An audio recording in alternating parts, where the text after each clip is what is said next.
Off who made Bud Bongo Fiesta. Mop off. Howard. 1-800-52-TURN.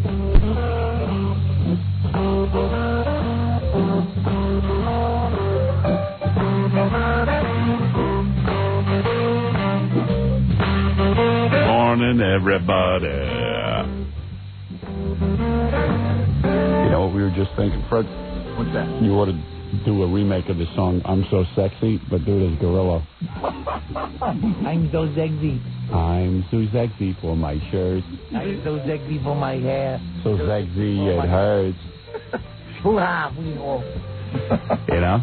I'll see if I can find the bed. Or maybe we should have him sing it. Do we have that song? I don't think we have that on the track. The track? We'll have to look for it. Wouldn't that be funny? Gorilla singing "I'm So Sexy." I'm so sexy. Yes, I'm so sexy. I'm so sexy. My friend told me that.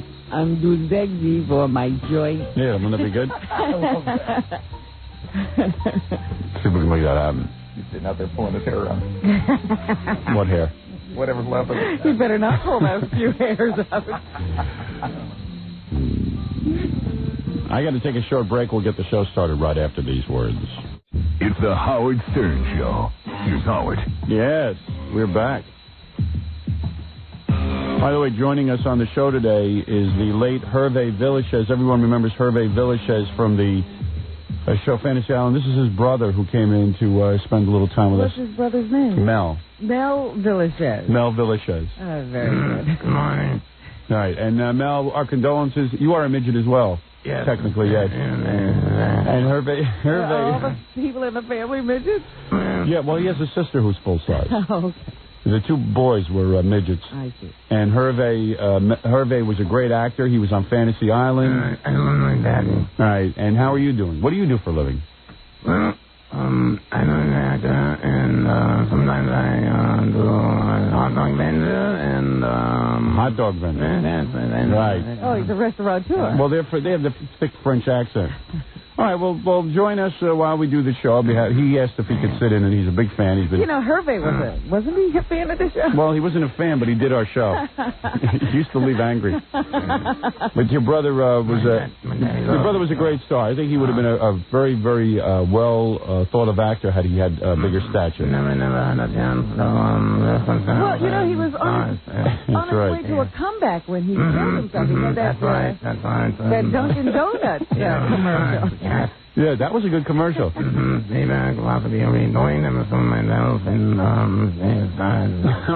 okay. All right. You understand it. That's very good. Well, he said yes. His brother enjoyed doing those commercials. What? Yes, of That course. was what he said? Don't insult the guy. sorry. He's sitting right here. Wait till he leaves. Right. Oh, that's funny. That would have been great. They were in the middle of shooting a Dunkin' Donuts commercial, and Hervé fell in a cup of coffee and drowned. That's how he really died. All right, what is it, Lie? We have some phony phone calls on the line. King of all messengers. So his new thing now is he's got the satellite dish. Yeah. So he calls all these teleconferences, you know, like firemen and policemen and doctors. Yes. They do teleconferences. So he's not really even calling real television stations anymore. It is available on TV. It is on satellite. It's not network TV. All right, hi, you're on the air. King of all messengers. Haven't heard from you in a while. Good morning, Howard. Have you been busy? I've been busy. I've been sick. Oh, what's wrong? I've been having... Oh, hi, Robin Ophelia. Thank you. Very good. I've been having trouble with my penis. What's wrong? I Prostate? feel like I got to urinate at times, and I can't empty out my bladder. Oh, I have that right now.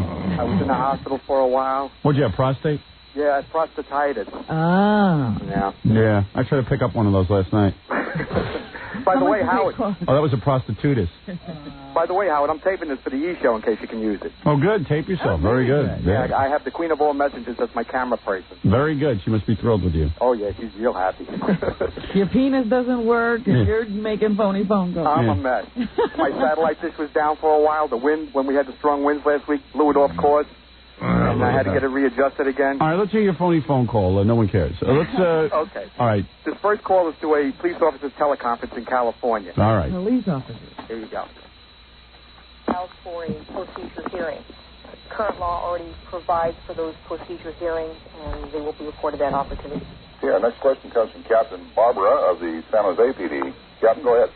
Yes, my name is Captain Dominic Barbara, San Jose PD. Welcome, Dominic. What's the question and who's it for? Okay, my question is for anyone in general. What is being done to get a radio hookup in all RMPs that the men and women in the field can hear the Howard Stern show?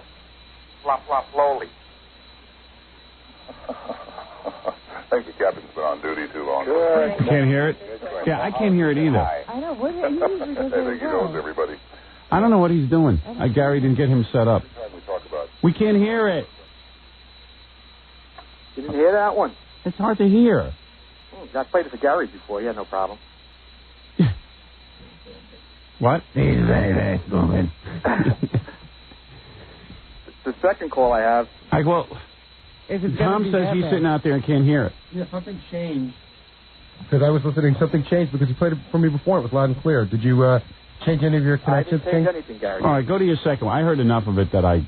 Okay. Yeah, go to your second call is to a doctor's teleconference. All right, now make it louder.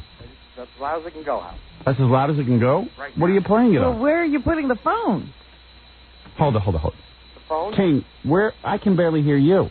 Really? Is your wife on the phone? No. Do you have another phone picked up? No.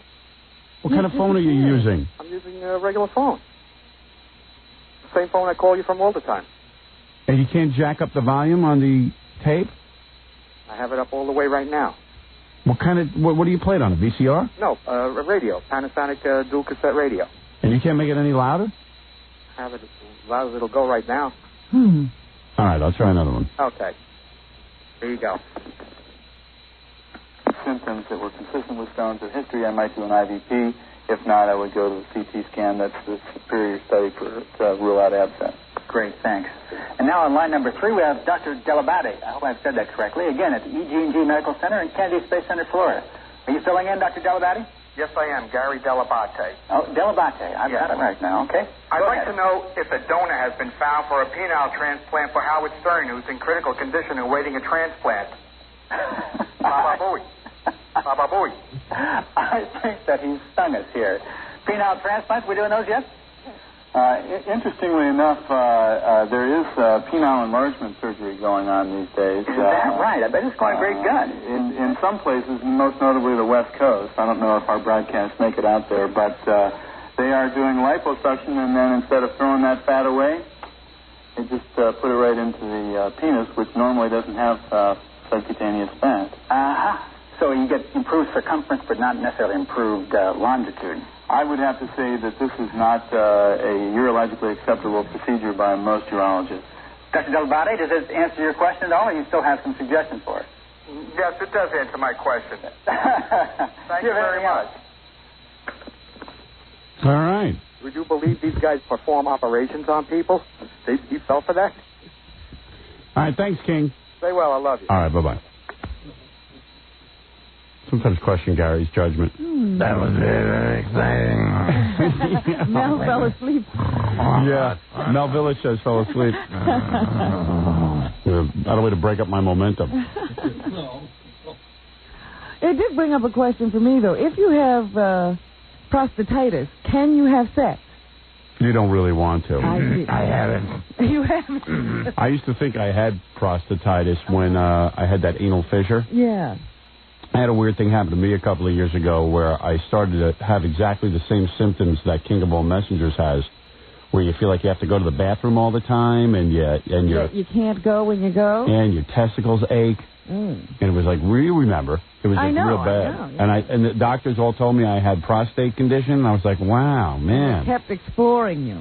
Yeah, so finally, but I'd always had itchy buttocks and problems back there, but I never related it to. And I was always scratching my butt with my underpants. How was it discovered that you didn't have prostatitis? Well, I went to my doctor in Queens at the time, and he was on vacation, and there was this young doctor that they just brought into the practice. Uh-huh.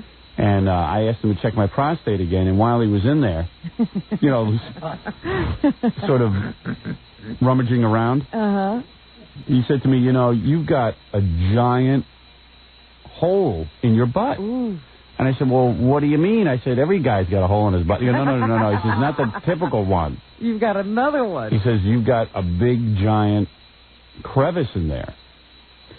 and he gave me some cream and stuff, and once he put some suppositories. But was your prostate inflamed? No, it had nothing to do with the prostate. It had to do with the big crack in my butt. That's why, like, a lot of guys who have hemorrhoids and stuff, their backsides get so inflamed that it manifests itself in the prostate. You know, like you think like it's prostate. It's messed up too, huh? Yeah, your prostate really isn't messed up, but it feels like it is. No, that's what I'm saying. That problems back there cause urinary problems. Right.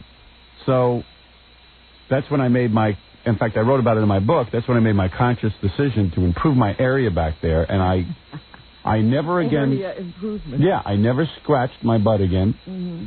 And I went to the 3-wipe method, which I describe in my book. And lo and behold, I have no more fissure back there. It is completely sealed up. And you've never again experienced this other problem? Absolutely not. But you say you did not want to have sex at that time? No. You don't feel like doing anything. You can't even walk. That's how bad the pain is. Ooh. So a lot of guys are misdiagnosed. So you never even pleasured yourself at that time? I do not believe I did. No, it was not possible. It was just something that was so painful that you couldn't. Huh. And it was bad. It was real bad. Ugh. I never asked you that question before. It's something I've always wondered. And my butt was always so itchy. And what you do is you just go cold turkey. You don't scratch. You have to keep your hands away from that area, right, even though they might want to drift back. Right, no matter what goes on. And even to this day, every once in a while I might feel a little itch or something after, a rough day at work. Maybe I had to go to the bathroom a couple of times, And even if I feel that urge, I just don't go for it. I'm telling you. And at first, they had to put me in a straitjacket. I was going to say, how did you keep your hands away? I remember my underpants. You used to say in your sleep you used to. I did. And my underpants were so disgusting that, because don't forget, my buttocks were so inflamed that it would, it would leave red marks on my underpants. It would leak. Because, not leak, but I'd be scratching with my one finger, And then you'd see, in my underpants, you'd see, just dots of different designs and... Like an ink blot. Like an ink blot. Like a Rorschach. And it was really foul. My underpants were really foul. And even when I took them off, they'd be dimpled. like little indents. Like poke holes. Looked like the moon. Yeah. It looked like a Pueblo Indian painting. Brown. I never saw you doing it. You used to be secretive. No, I wouldn't do that in front of people. I could. Well, it sounds like you had to do it all the time. But I did. I actually, when you take your pants off, all of a sudden you get relaxed and get itchy back there. And, whoever thought about it? You just scratch and did your thing. And really, I ended up with a lot of earth tones in my underpants. A lot of earth tones. No primary colors. No. Earth tones. Browns, reddish brown. None of the primaries. No blue, if that's what it be. Didn't get to that point.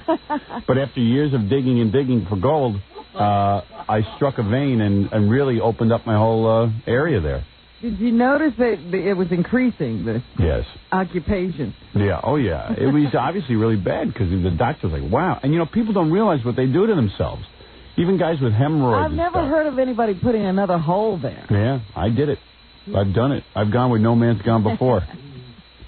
So I opened up the newspaper this morning, and actually I don't open it up. I look at the front page, and I see that Greg Louganis has AIDS. Boy, that was a shocker.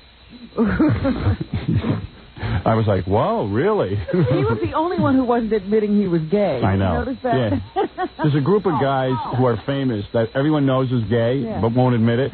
Like they just won't admit it. Right. They said in the New York Post today, Jan Wenner's gay. Did you read that? Come on, the guy from Rolling Stone? Yeah, he was leaving his wife, left her for a man. How long were they married?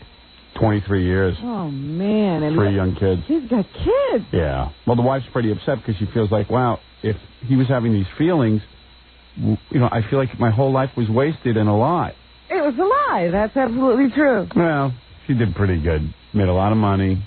And she was buying into it. She was having a good time. I don't know. What can you do? My brother, he was gay. Your brother was not gay. Your brother. He had called big women. No, big men. Oh, be quiet. That's Mel Villachez. Hervé Villachez's brother. How dare you? Yeah. We have good and fond memories. Okay. Jan Winner. That's what it says. Jan Wiener, I think it is. Well, that Jan, it should have been a tip-off. Wiener. His name is Jan. Right. That's what it said. It said in the paper today on page 6. And is he announcing, or is this somebody else's speculation? British paper outs Winner. British newspaper has printed a story about Rolling Stone publisher Jan Wenner that the American media had declined to make public for 6 weeks. Broke the news that on January 10th that Wenner had separated from his wife Jane and their 3 young sons, and he was pretty much able to keep it out of the American papers, but... Who is he running around with? Who's his boyfriend?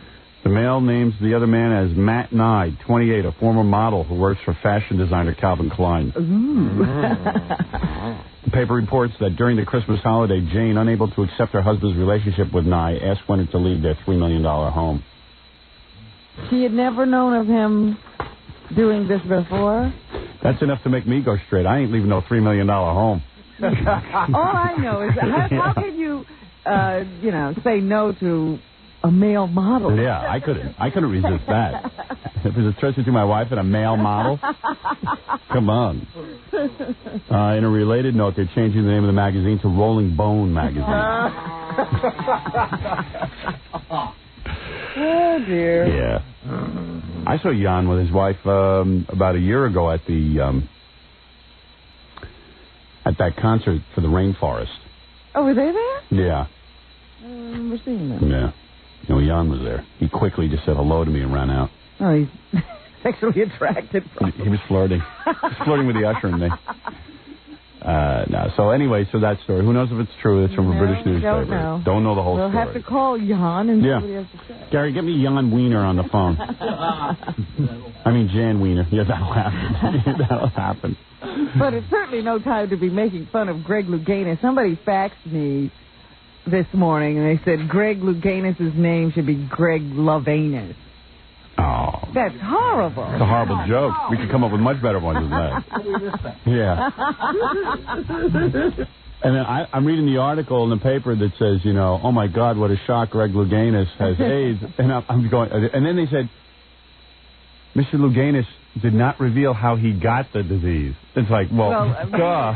Read the literature. Yeah, bad meat in a can. Same way you get botulism. I think it was a blood transfusion. Yeah, they can't figure it out. And they say that he knew he had AIDS even when he jumped into the pool in the 1988 Olympics. He knew he was HIV positive. Remember when he banged his head on the diving board? Yeah. And his head opened up, and there was blood all over the place. And because he wanted to conceal the fact that he was HIV positive, he didn't tell the fellow swimmers who... He didn't tell the doctor? He didn't tell the doctor who stitched him up. Didn't tell the doctor. So the doctor didn't use gloves. Well, that was, back in the days that we didn't automatically don those gloves. Yeah. With everybody. Mm-hmm. So he just kept it a secret and kept going. He did have a nice body, though. He was beautiful when he went into that water. Hardly made a splash. And then, of course, Cindy Adams has the story that had been floating around forever, and something that I had said on the air, that I believed O.J. to be hopped up on drugs. You must have had inside information yesterday to just reveal it. Now it's all front page news. No inside information. None. I always said that he was hopped up on speed or meth. And sure enough, here it is. He was. What they're claiming is that there is a drug dealer. I said, first of all, it didn't make sense to me that Cato Kalin, I happen to believe this story. Cato Kalin, they're saying, and O.J., Cato says they went to McDonald's to pick up hamburgers that night. I don't know. That sounded kind of fishy to me. There is a drug dealer who has come forward and said that O.J. was not there to buy hamburgers, but he was there to make a speed connection. O.J. purchased speed that night from this drug dealer. They gave the drug dealer a lie detector test, and he passed it. The drug dealer passed the lie detector test. Lie detector is not admissible. No, it's not. But they asked him questions like, were you involved in a drug transaction with O.J. on June 12th? And the answer was yes. Did you provide crystal, blah, blah, blah? Yes. And the guy passed it. And if Kato Kalin was a part of this and knew something of this, he really should come clean and tell everybody what was going on. Really, yeah. Because, and they say that crystal meth gives you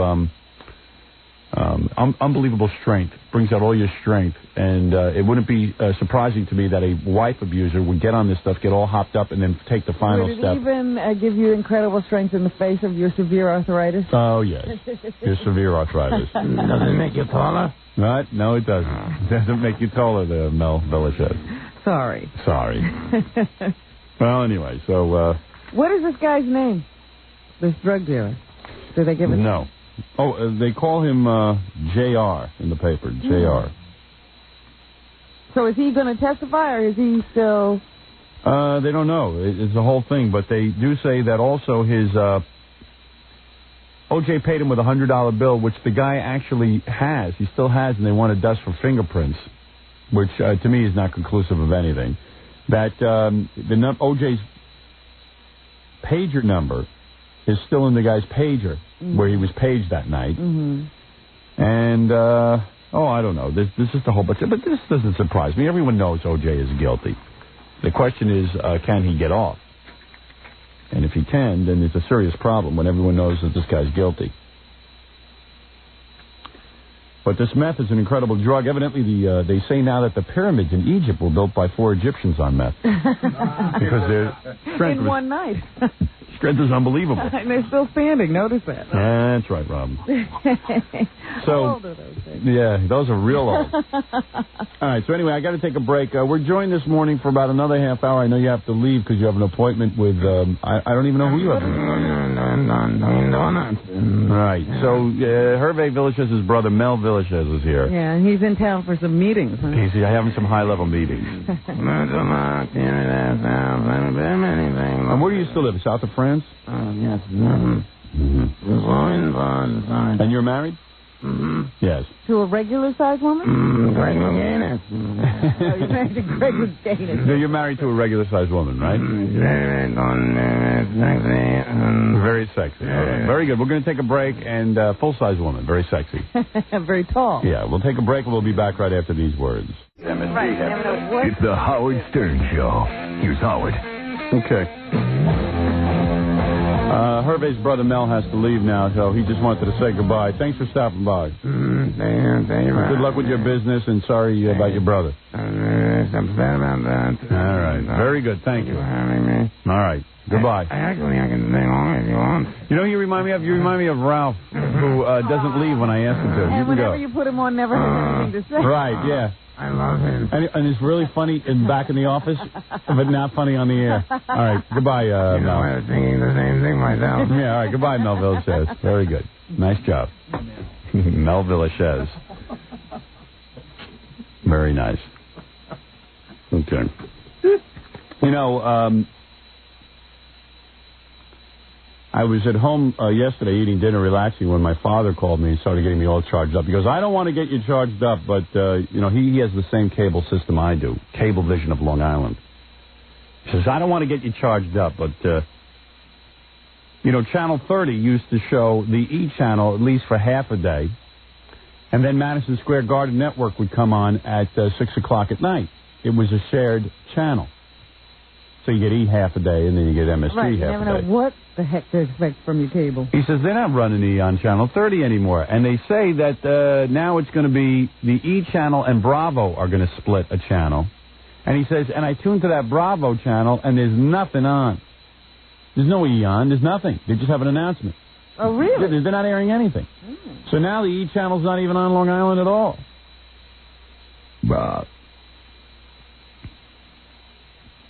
And I know deep in my heart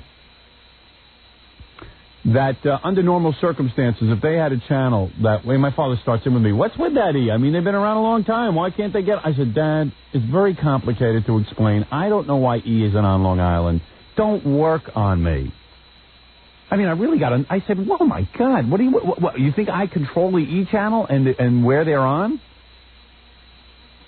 I don't know. Why wouldn't he call his cable company? Why did he call you? I don't know. They call to irritate me. He doesn't want to work them up. He wants to work you up. Then my mother irritated me. What did she do? Oh, she was really irritating me. Some guy called the station yesterday and was trying to get me to come to the phone. So he made like a phony phone call. He told me that my father was in the hospital. He just had a heart attack, and he was the doctor, and he wanted to talk to me. So of course I knew right away it was a phony phone call. Yeah, nobody would have a doctor call you. Yeah, but we just called to check to see if my father was all right. Mm-hmm. Because then I'll know. So my mother calls me up yesterday, and she goes, I'm sitting there, I'm making this salad, I'm putting my dinner together. It was quiet. The kids weren't around. My wife wasn't around. The housekeeper wasn't. I was all by myself. A moment. I had a moment. I had Donahue on. You know what I mean? I was just mellowing out. I was flipping between Donahue, the O.J. trial, Oprah, Geraldo. Yeah, I wanted to talk to you about that Donahue, as a matter of fact. Yeah. But okay, I was in Howard heaven. My mother goes, got your house and your TV all to yourself. Well, I'm just calling from the hospital with your father. So I said, very funny. I go, oh, that's so ridiculous. She goes, I think it's funny that somebody hates you so much that they would do that to you. Oh. I was like, what? I go, Mom, don't you get it? It's not that the person hates me. They want to get you. They want to get me to the phone. Well, I think they hate you if they do something like that. And what was that noise? That's how she sounds to me. When she laughs. I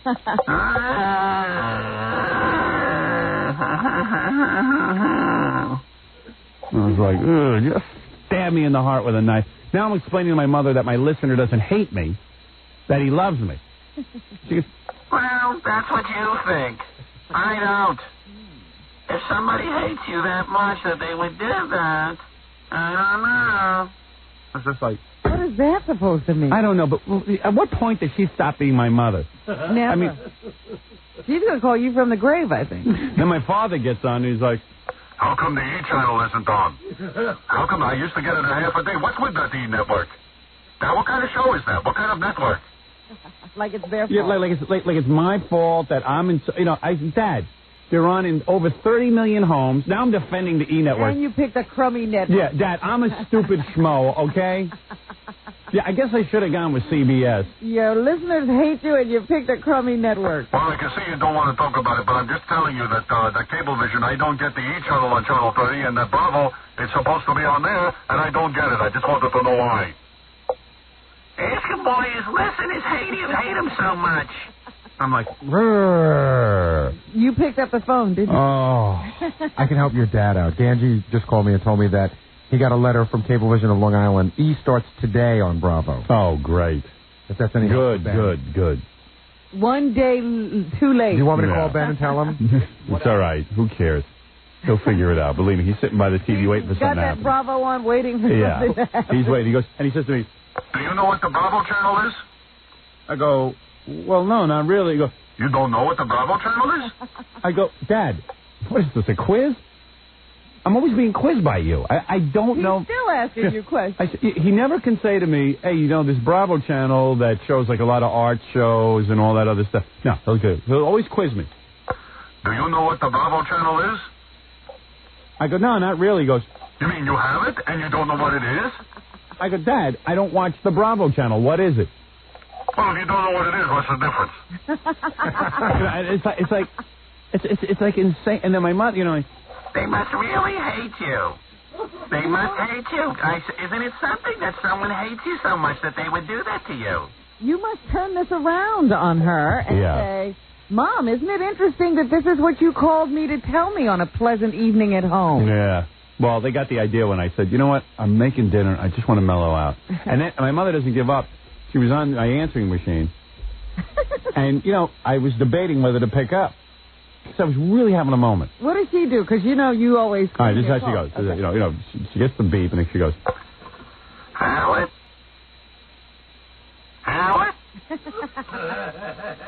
Now, most people would have hung up by now. Right. And then it's just thinking...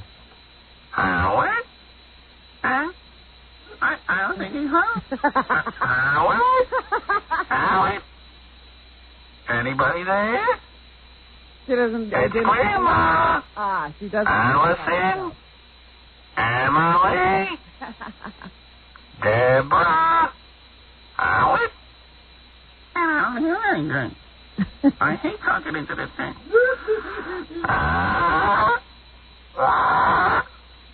It always cracks me up when people who you know very well have to identify themselves, like their voices aren't recognizable. And by now, 3 of my windows are shattered from her voice. Yeah, Ma, hi, how you doing? We're calling from the hospital. What do you mean? Well, they said your father had a heart attack. Oh, yeah, isn't that I said, yeah, that's crazy. That kind of stuff happens all the time. Well, that shows me somebody really hates you. They really hate you, don't they? That they would do something like that. I go, Ma, guys are just being goofy trying to get me to come to the phone. Well, you could think that's what it is, but I think they hate you. And I know they get old, these parents, and they start with that. I don't know.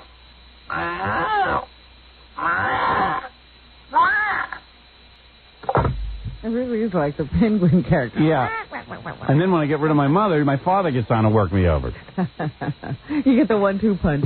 But anyway, he makes a good point. The E! Channel, I'll tell you what goes on with these, the Cablevision of Long Island, and I've said it a million times. They're so arrogant. They collect a check every month from all the households on Long Island. They have no competition.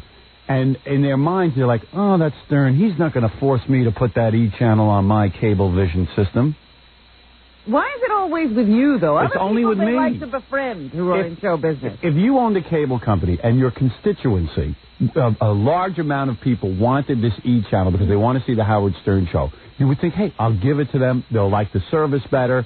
Maybe when new technology comes around the corner, they won't switch because they're getting programming that they like and they're complacent now. They're happy. No. They're going to teach all of Long Island a lesson. They're not going to allow Howard Stern on their TV. Cablevision is a mom-and-pop business, and mom-and-pop don't like me. I understand Time Warner is buying Cablevision of Long Island. Yeah. And Time Warner is also a part owner in the E! Channel, so maybe that will all turn around. Hope. But last night we ran the Jan Michael Vincent show. I understand that people really loved it because it's really startling to see Jan Michael. You know what? It's bizarro television. It is. People would try to make something like this up. Yeah. It wouldn't be the same as it is when it's real. Yeah, Jan Michaels had been in a big car accident when he came on, and his head actually had gone through the windshield. And he came right on our show. The doctors told him, don't come on the show because you shouldn't fly from Los Angeles. He just said, hey, you know me, I stubbed my toe. I don't show up for work for 2 days. You're in bed. Yeah, I'm resting so I don't hurt myself. Jan Michaels' whole face had gone through a windshield. And the guy just, showed up on the show. He had a big eye patch on. When he took the eye patch off, his eyes were all bloody red, and his face, he couldn't even open his mouth hardly. Yeah, he did several days of shows with us. The guy's an amazing guy, I got to tell you. And then he told me the day after he went through the windshield, he was in the middle of shooting a movie, and they just wrote it into a script. Yeah, he walked out of the trauma unit and back onto the set and started working. But you're going to see the guy could barely talk, so what they did is I guess this is a low-budget movie, and they just changed the whole script immediately that Jan Michaels' character in the movie had a car accident. I don't even know what the plot of this movie is. Yeah, well, but it was really funny. So we showed a clip from Jan Michaels' movie. It was a scene between him and Dom DeLuise. Jan Michael walks into this auto body repair shop because Jan Michael needs his car, and he's yelling at Dom DeLuise, who's the owner of the auto body shop, and he's saying, I need my car back. But the funny thing about it is Dom DeLuise has to keep repeating all of Jan Michael. Whatever he said, he has to sort of interpret it. Yeah, instead of putting in those little subtitles. Yeah. Because you can't understand a word he's saying. Dom DeLuise just repeats everything. So we showed the clip last night on the E! Channel, but I figured I'd play it for you here because it's so funny. It's really great. When you see him standing there, though, because his mouth doesn't move. Yeah. It's great. It's a great clip. The guy had to be in tremendous pain when he was doing this. And I don't mean Jan Michael, I mean Dom DeLuise. Right, here we go. This is an amazing scene. Dom DeLuise is working overtime, by the way, because he's got to do both parts. Yeah, it's pretty funny. You got bulletproof glass. Yes. Wait. I don't think... Is that the beginning? No, whoever put this on didn't do it right. But wait, here we go. You got bulletproof glass. Yes. Your car got bulletproof glass. Go on. It's damn well better. You asked for it, you got it. Now, Jan Michael says, does it have bulletproof glass? That's how the scene picks up. Now, you have no idea what Jan says, but Dom DeLuise says, yes, of course it has bulletproof glass. He has to repeat the whole thing. Yeah, right. That's great.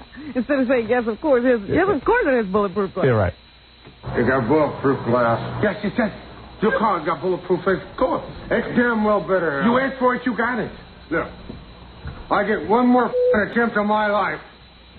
You're not going to have wait a minute. I don't like walking around here looking like Frankenstein with zippers in my lip. I read the papers. I'm very sorry about the accident, about the incident. And here's what I'm going to tell you. Everything is bulletproof, I swear. The tires, the trunk, the roof, the rear view mirror is bulletproof in case they're shooting at you from the rear. Yeah, so it's got a shock on each wheel, 2 shocks? It has a shock on each wheel. Yes. Sway bars? Sway bars going to cost. What did he? Yeah, Jim Michael. Sway bars? Sway bars going to cost. Tom DeLuise has a script and you don't know what he's saying. That's the price that's going up with this sway bar. I paid you $160,000. But who's counting? Okay, just a minute. Yo, Jim. I'll get Jim. Jim! Yeah, I heard him. If he wants it done right, it's not going to be ready today. No, he wants it done wrong. Of course he wants it done. He won't be ready today. He'll be ready tomorrow. I'll be here in the morning. Okay. And it'll be ready tomorrow, and it'll be right. It'll be beautiful. Everything you want. With the sway and the bar and everything. Yes. Good night, gentlemen. Thank you. Thank you so much. I can't wait for this to be on TV. I got to see this movie, whatever they're shooting. I think Mel Villachez wrote the script.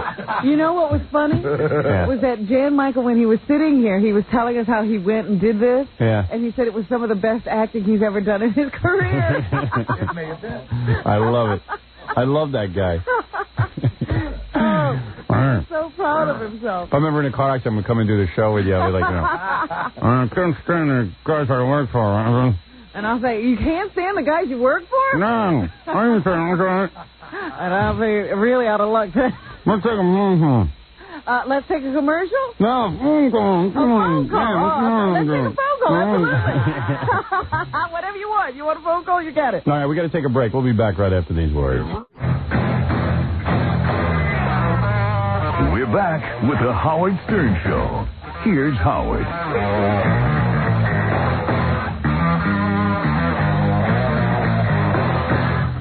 Okay, Jackie the Joke Man Martling. To order Jackie's Wild Comedy CD or cassette, it's $10 plus $3 shipping and handling. Jokeland special, buy 2, get 1 free. Call 1-800-323-KING. This Saturday, a big show at Vans in Freehold, New Jersey. Yes, Jackie pulling out all the stuff. That's right. That's this Saturday. For filthy jokes and info, call 516-922-WINE. Remember, 516-922-WINE is not a pay service. And, by the way, on the E! Show tonight, Heather Locklear. Oh. Yeah. Mrs. Richie Sambora. Yeah, learn about her life with Richie.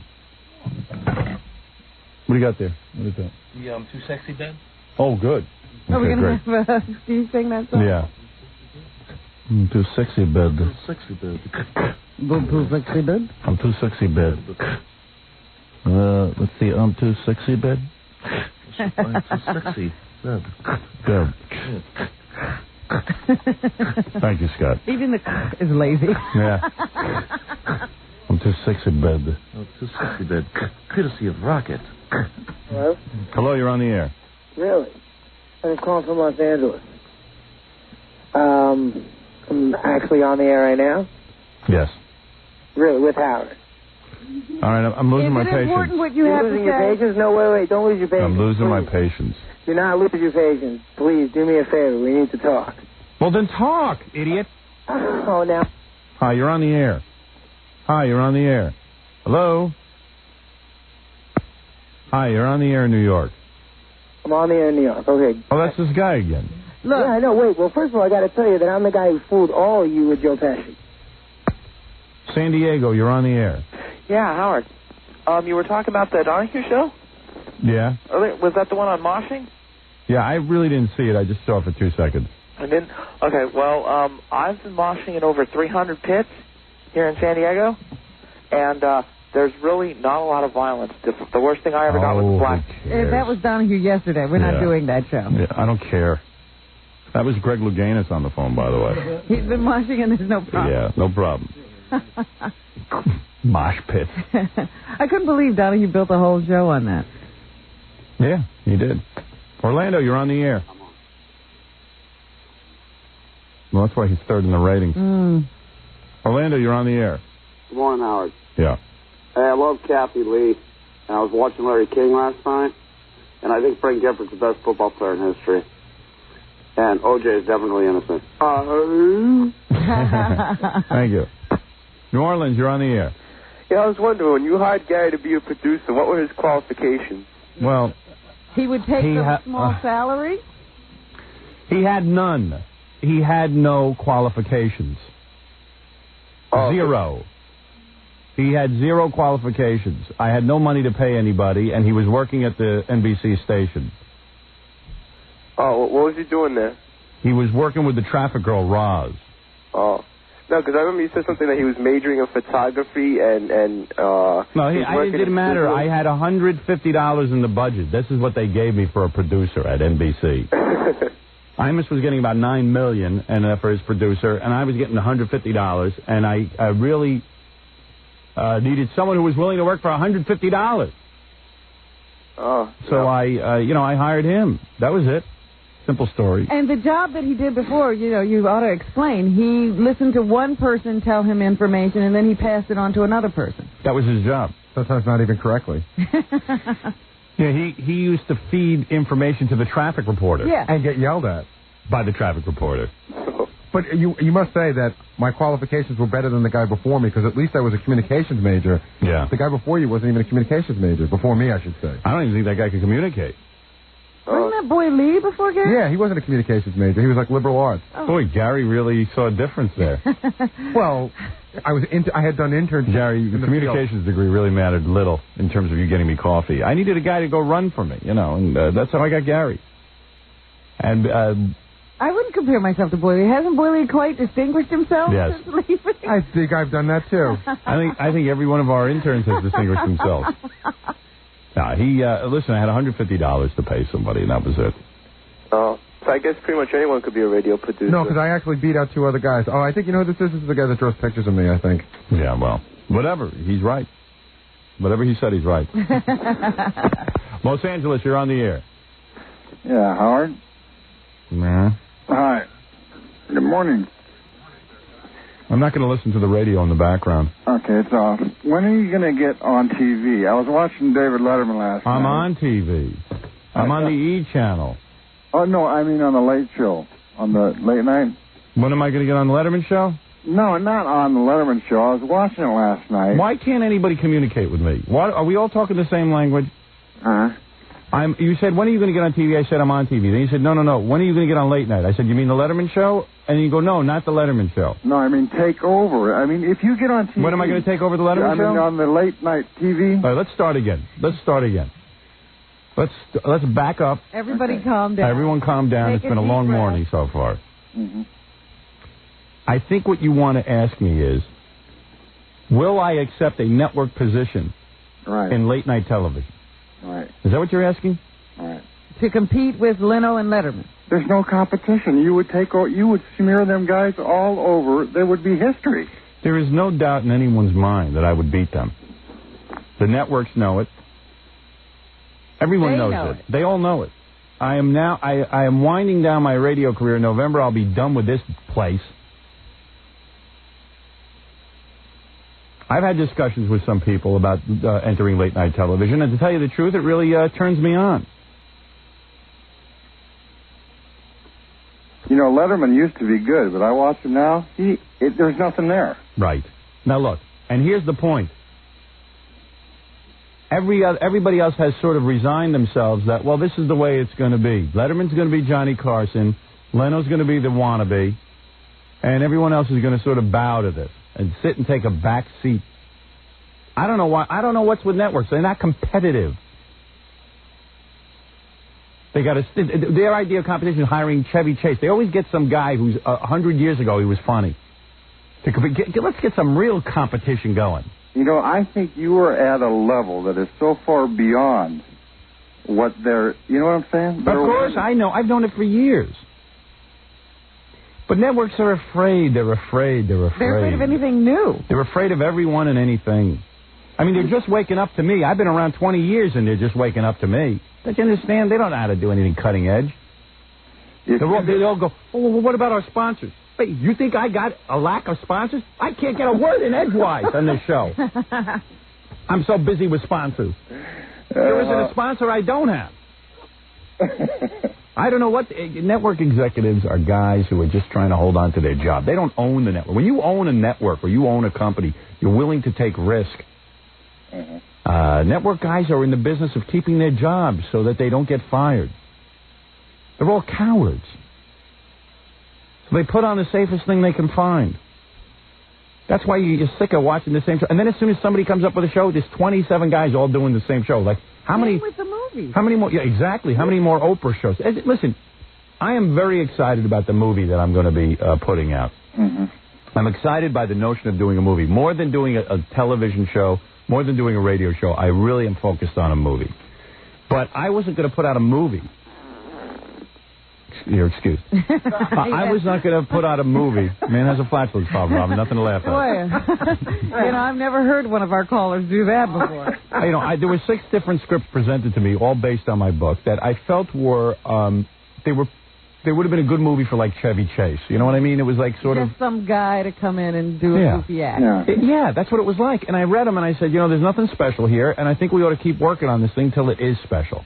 I remember when you were so excited writing that script. You were writing the script. No, shut up. Nothing funny about that. You had to bring that up. He's going to kill himself. That was so funny. I mean, every day I saw you hear about how he... All right. Oh, my goodness. Did you see... Stupid idiot. Did you see Jerry Lewis on Entertainment Tonight yesterday? Yes. Because that's sort of what it reminded me of, a guy who just takes any stupid... Yeah, right. Jerry Lewis will roll with anything. Well, let me tell you something. You've got to do what's right in your career. You can't, the temptation on my part was to just do a movie to say, hey, I accomplished a movie in my life, and who cares if it's bad or good? At least I had the experience of doing it. And I got a hold of myself, and I said, this is not the proper script. And you got to make sure it's good. Well, recently behind the scenes, I've made a lot of moves to make sure that the script's going to be good, and the movie's very much alive, and we're on track with it, I think, now. But, it takes time. It takes time to develop these things. And it's the same thing with a TV show. I'm not going to go on network television and do some crummy show. It's got to all be right. I got to know that the network's 100% behind me, that they're ready to do battle. That they're in it for the long haul. They won't crumble at the first sign of right. Because criticism or... Yeah, the first show that I do, you're going to read in the newspaper how I suck. And network executives are like, oh, my God, we have a bomb on our hands. Go into a panic. Doesn't matter that you're sitting with a 30 share. In a lot of ways, that's why you always see me doing business with stations that are toilet bowls. Because they have nothing to lose, so that when the wave of bad publicity happens, they don't freak out. They're glad of any publicity. Exactly. Nobody was talking about them at all. Networks scare me, I'll tell you, because it's even like Fox goes ahead and hires Chevy Chase. Everyone knows it's a stupid idea, except for Fox. So Chevy Chase goes on the air, and he's horrible. He's bad at it. So Fox, instead of like firing him and saying, look, it just didn't work out, but Chevy's a tremendous talent, or whatever the crap that they put on it, the spin they put on it, Fox starts attacking their own performer. Yes, he is terrible. He's horrible. He's a real mess. We made a mistake. It's a nightmare. We're going to pay him off and hope he goes away. Can you imagine? I mean, who would want to do business with people like that? Didn't they make as big a mistake as he did? They hired him. Right. And then they come to me and they go, would you save us now and go on at 11:30 and beat Letterman's ass? Okay, what are you going to pay me? I'm not going to pay anything because we gave all the money to Chevy Chase. I said, so you want me to go on and beat Letterman for you, strip him of all his dignity, strip him of everything that he has. For nothing. Everything that this guy lays awake at night, dreaming about, that he's going to be the king of late night. You want me to rip his heart out, but you don't want to pay me for it? Because you gave all the money to Chevy stupid-ass Chase? Get out of my face. And they didn't flinch when they were giving the money to Chevy. No. Nobody flinched. They gave him $9 million. They said, give me $9 million. Make me a rich That's what man. always cracks me up. They go and Yeah. they write out those big checks, don't flinch. Nothing. On a bomb, something that everybody knows will fail. They- You ask a guy on the street, he doesn't have to be in television. He Yeah. knows Chevy will fail. And they're dedicating theaters to him. Yeah, changing names and making big logos. Yeah. Got billboards all over the buses. Yeah. Unbelievable. The amount of millions and millions of dollars in promotion and sets and for garbage. And they got the big band there. Yeah. I remember I went in, I said, not only do I want money, I said, but I want to do the show from the Chevy Chase Theater. I said, I don't want you to change the name. That name. I want that name. I want every now and then I want to say, live from the Chevy Chase Theater.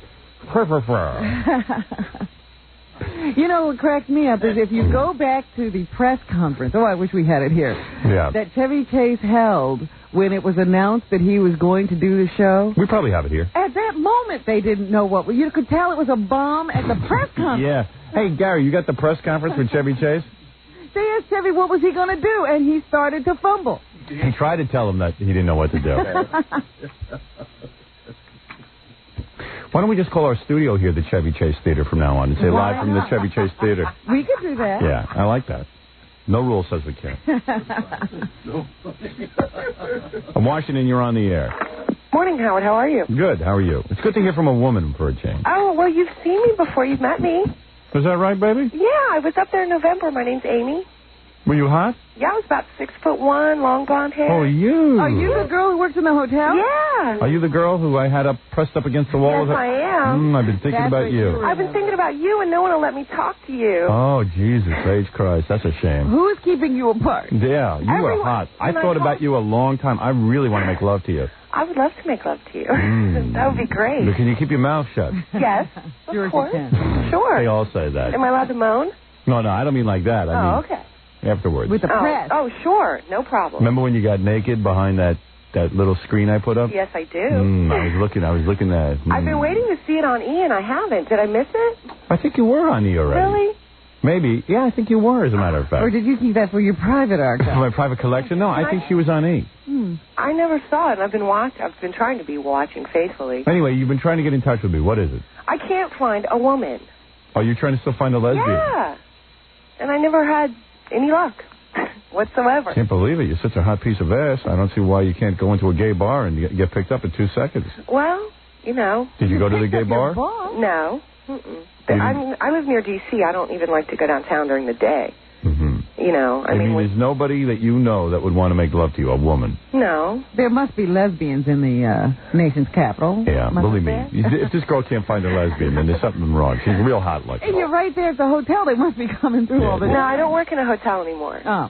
So, oh well. Well, you'll believe me. I'm not going to sit here and line you up with another girl. You never lined me up with one to begin with. Well, I'm not going to get started with that because you're too good. I mean, there's no reason why you... I guess I could do a lesbian dating thing for you. I'd love to come up and see you again. What are you going to do? Can we do dial-a-date for me? What are you going to do to me? What would you like me to do to you? Do anything you want. I'd like to put on a little towel, lay down on the floor, Okay. have you get under the console and rub me, Okay. I can do that. and suck my feet. If you'd like. Yeah? What would you wear when you did that? What would I wear? Let's see. I could wear my bathing suit. I could wear anything you like. Or I could wear nothing at all. You could wear Pamela Anderson's wedding gown. Oh, sure. That was attractive. A thong. You're saying you would get totally nude. Just for you. Oh, I understand. Not for Jack and Fred. No. Nobody wants to get nude for them. Okay. I was on Prodigy the other night trolling for girls to come down here. Yes. And I had this one girl who said she's really good looking, wants to come down and get naked for us, but Jackie disturbs her. Oh, really? Yeah, and could Jackie leave the room when she comes down? Oh, And I said, absolutely. Jackie gets a bad rap. I don't know, but everyone said he just is disgusting old man and leers. No, you know who leers? Who leers? Billy West. Yeah, Billy. On some sort of Billy's drug. Billy's a sick little troll. You see him on the E! Show, and it's like he's possessed. I know. He is possessed. There's something wrong with him. Well, I want to come see you again. Would you get totally naked, rub me down in my towel, and then put hot water in your mouth and suck my toes with it? Yeah, sure. Right. Anything you'd like. Anything for you. What is the hot water in the mouth? I don't know. Just something I thought up. Something I want. Opposite of Ice Cube, huh? Yeah, I want that. You were pretty good looking. Yeah. I wouldn't mind a little workout with you. That would be great. I'd love to come see you again. I had such a good time. What are you wearing right now? What am I wearing right now? Black stretch pants and a sweater. It's kind of cold here. No panties? Yeah, I got panties on. Bra? Yeah. Sorry to disappoint you. You're not disappointing. I mean, it's just work, you know, no big deal. Oh, you're a worker, right? Yeah, I am. I get here at 6:30 every morning. Let me hear you moan like I'm turning you on. How's that? No, say, oh, Howard. Howard. Oh, Howard.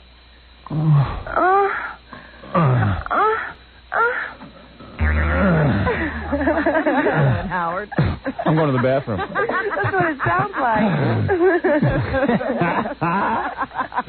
All right, I tell you what. You sound like Jaggy. I'll put you on hold. Let me think of what to do with you. I don't know what I'm doing. Okay. I like the moaning. You do? Moan like there's something in your mouth. Oh,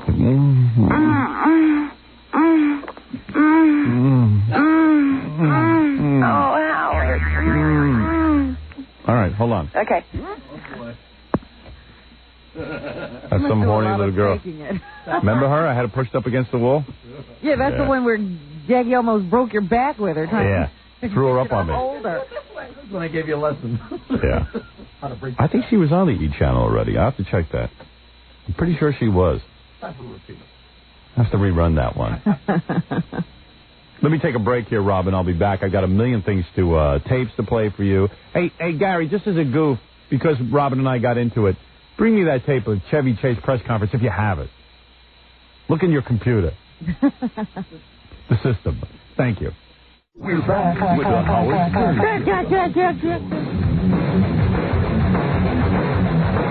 I got that Chevy Chase tape, and we've got a song now for Gorilla to sing. But first, Miss Vicky came by because we were talking about this article. Because we know Tiny Tim. Yeah, we ought to say it's Miss Vicky, the first Mrs. Tiny Tim, the woman who married Tiny on the Tonight Show. Yeah. And she rarely does interviews because she wants to put that all behind her and stuff. But she's a fan of ours. She lives out in Jersey. Mm-hmm. So she gave an interview to Star Magazine to a woman named Hillary Sweeney. And was talking about her marriage to Tiny Tim, and it was pretty incredible.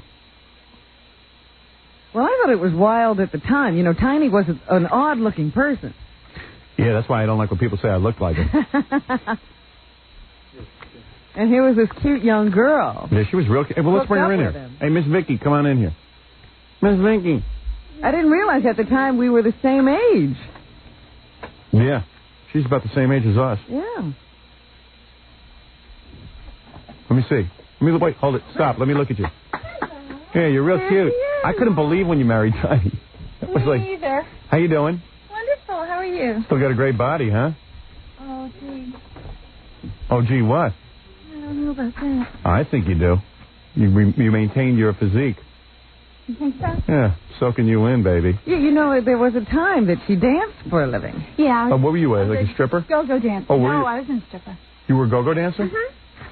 I can believe that. You got some rack. What, is that bad to say?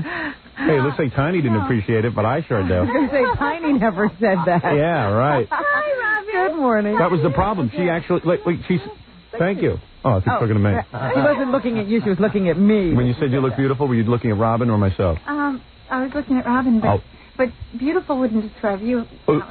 I know. You are classically handsome. Is that right? Mm-hmm. Get out of town. She married Tiny Tim. That's right. That's right. Yeah. Thank you. Thanks for bringing me back to reality. Respect it. Yeah. No, I didn't marry him for his looks.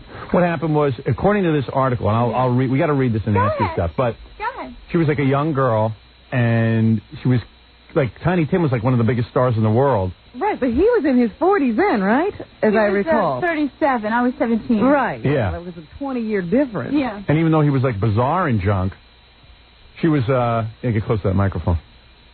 So anyway, even though he was bizarre and drunk and they never made love, but she thought it was like kind of cool that she was flattered that, hey, this big star likes me. Who's, really religious and he's respecting me. Yeah, and he digs me and wants to marry me, and I'm going to be famous. So you weren't really physically attracted to him, were you? No, it was just, I was 17 and he was a celebrity and it just sounded like, wow. You got carried away with it. Yeah, I got swept into it and it was just, it was fun. Seemed like a cool idea at the time. It sure did. So, where are you living at? You're like in Jersey now, right? Yeah, I've always been from Jersey. And you listen to the show all the time? Every morning. Really? Mm-hmm. Oh, that's nice. About 8 years. Sounds like I could get you into bed. If I really needed to, right? Be no problem there, right? No, you're a married man. Not really. Look at all the fanfare that surrounds you. She could get swept away again. Yeah. No.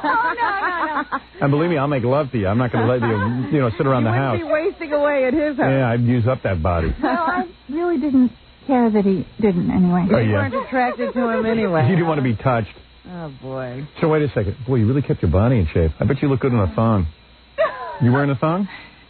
Sometimes. Only in the summer. In the winter, it's a little too cold. What, do you work out or something?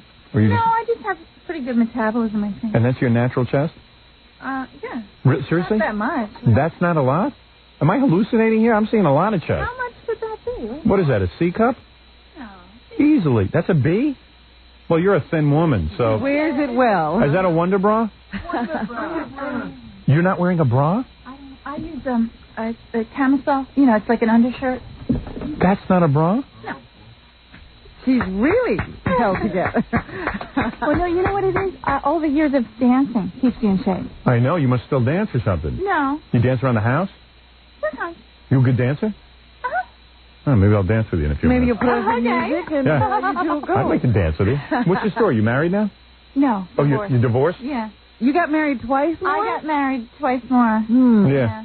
Sounds like you've been lucky in love. No.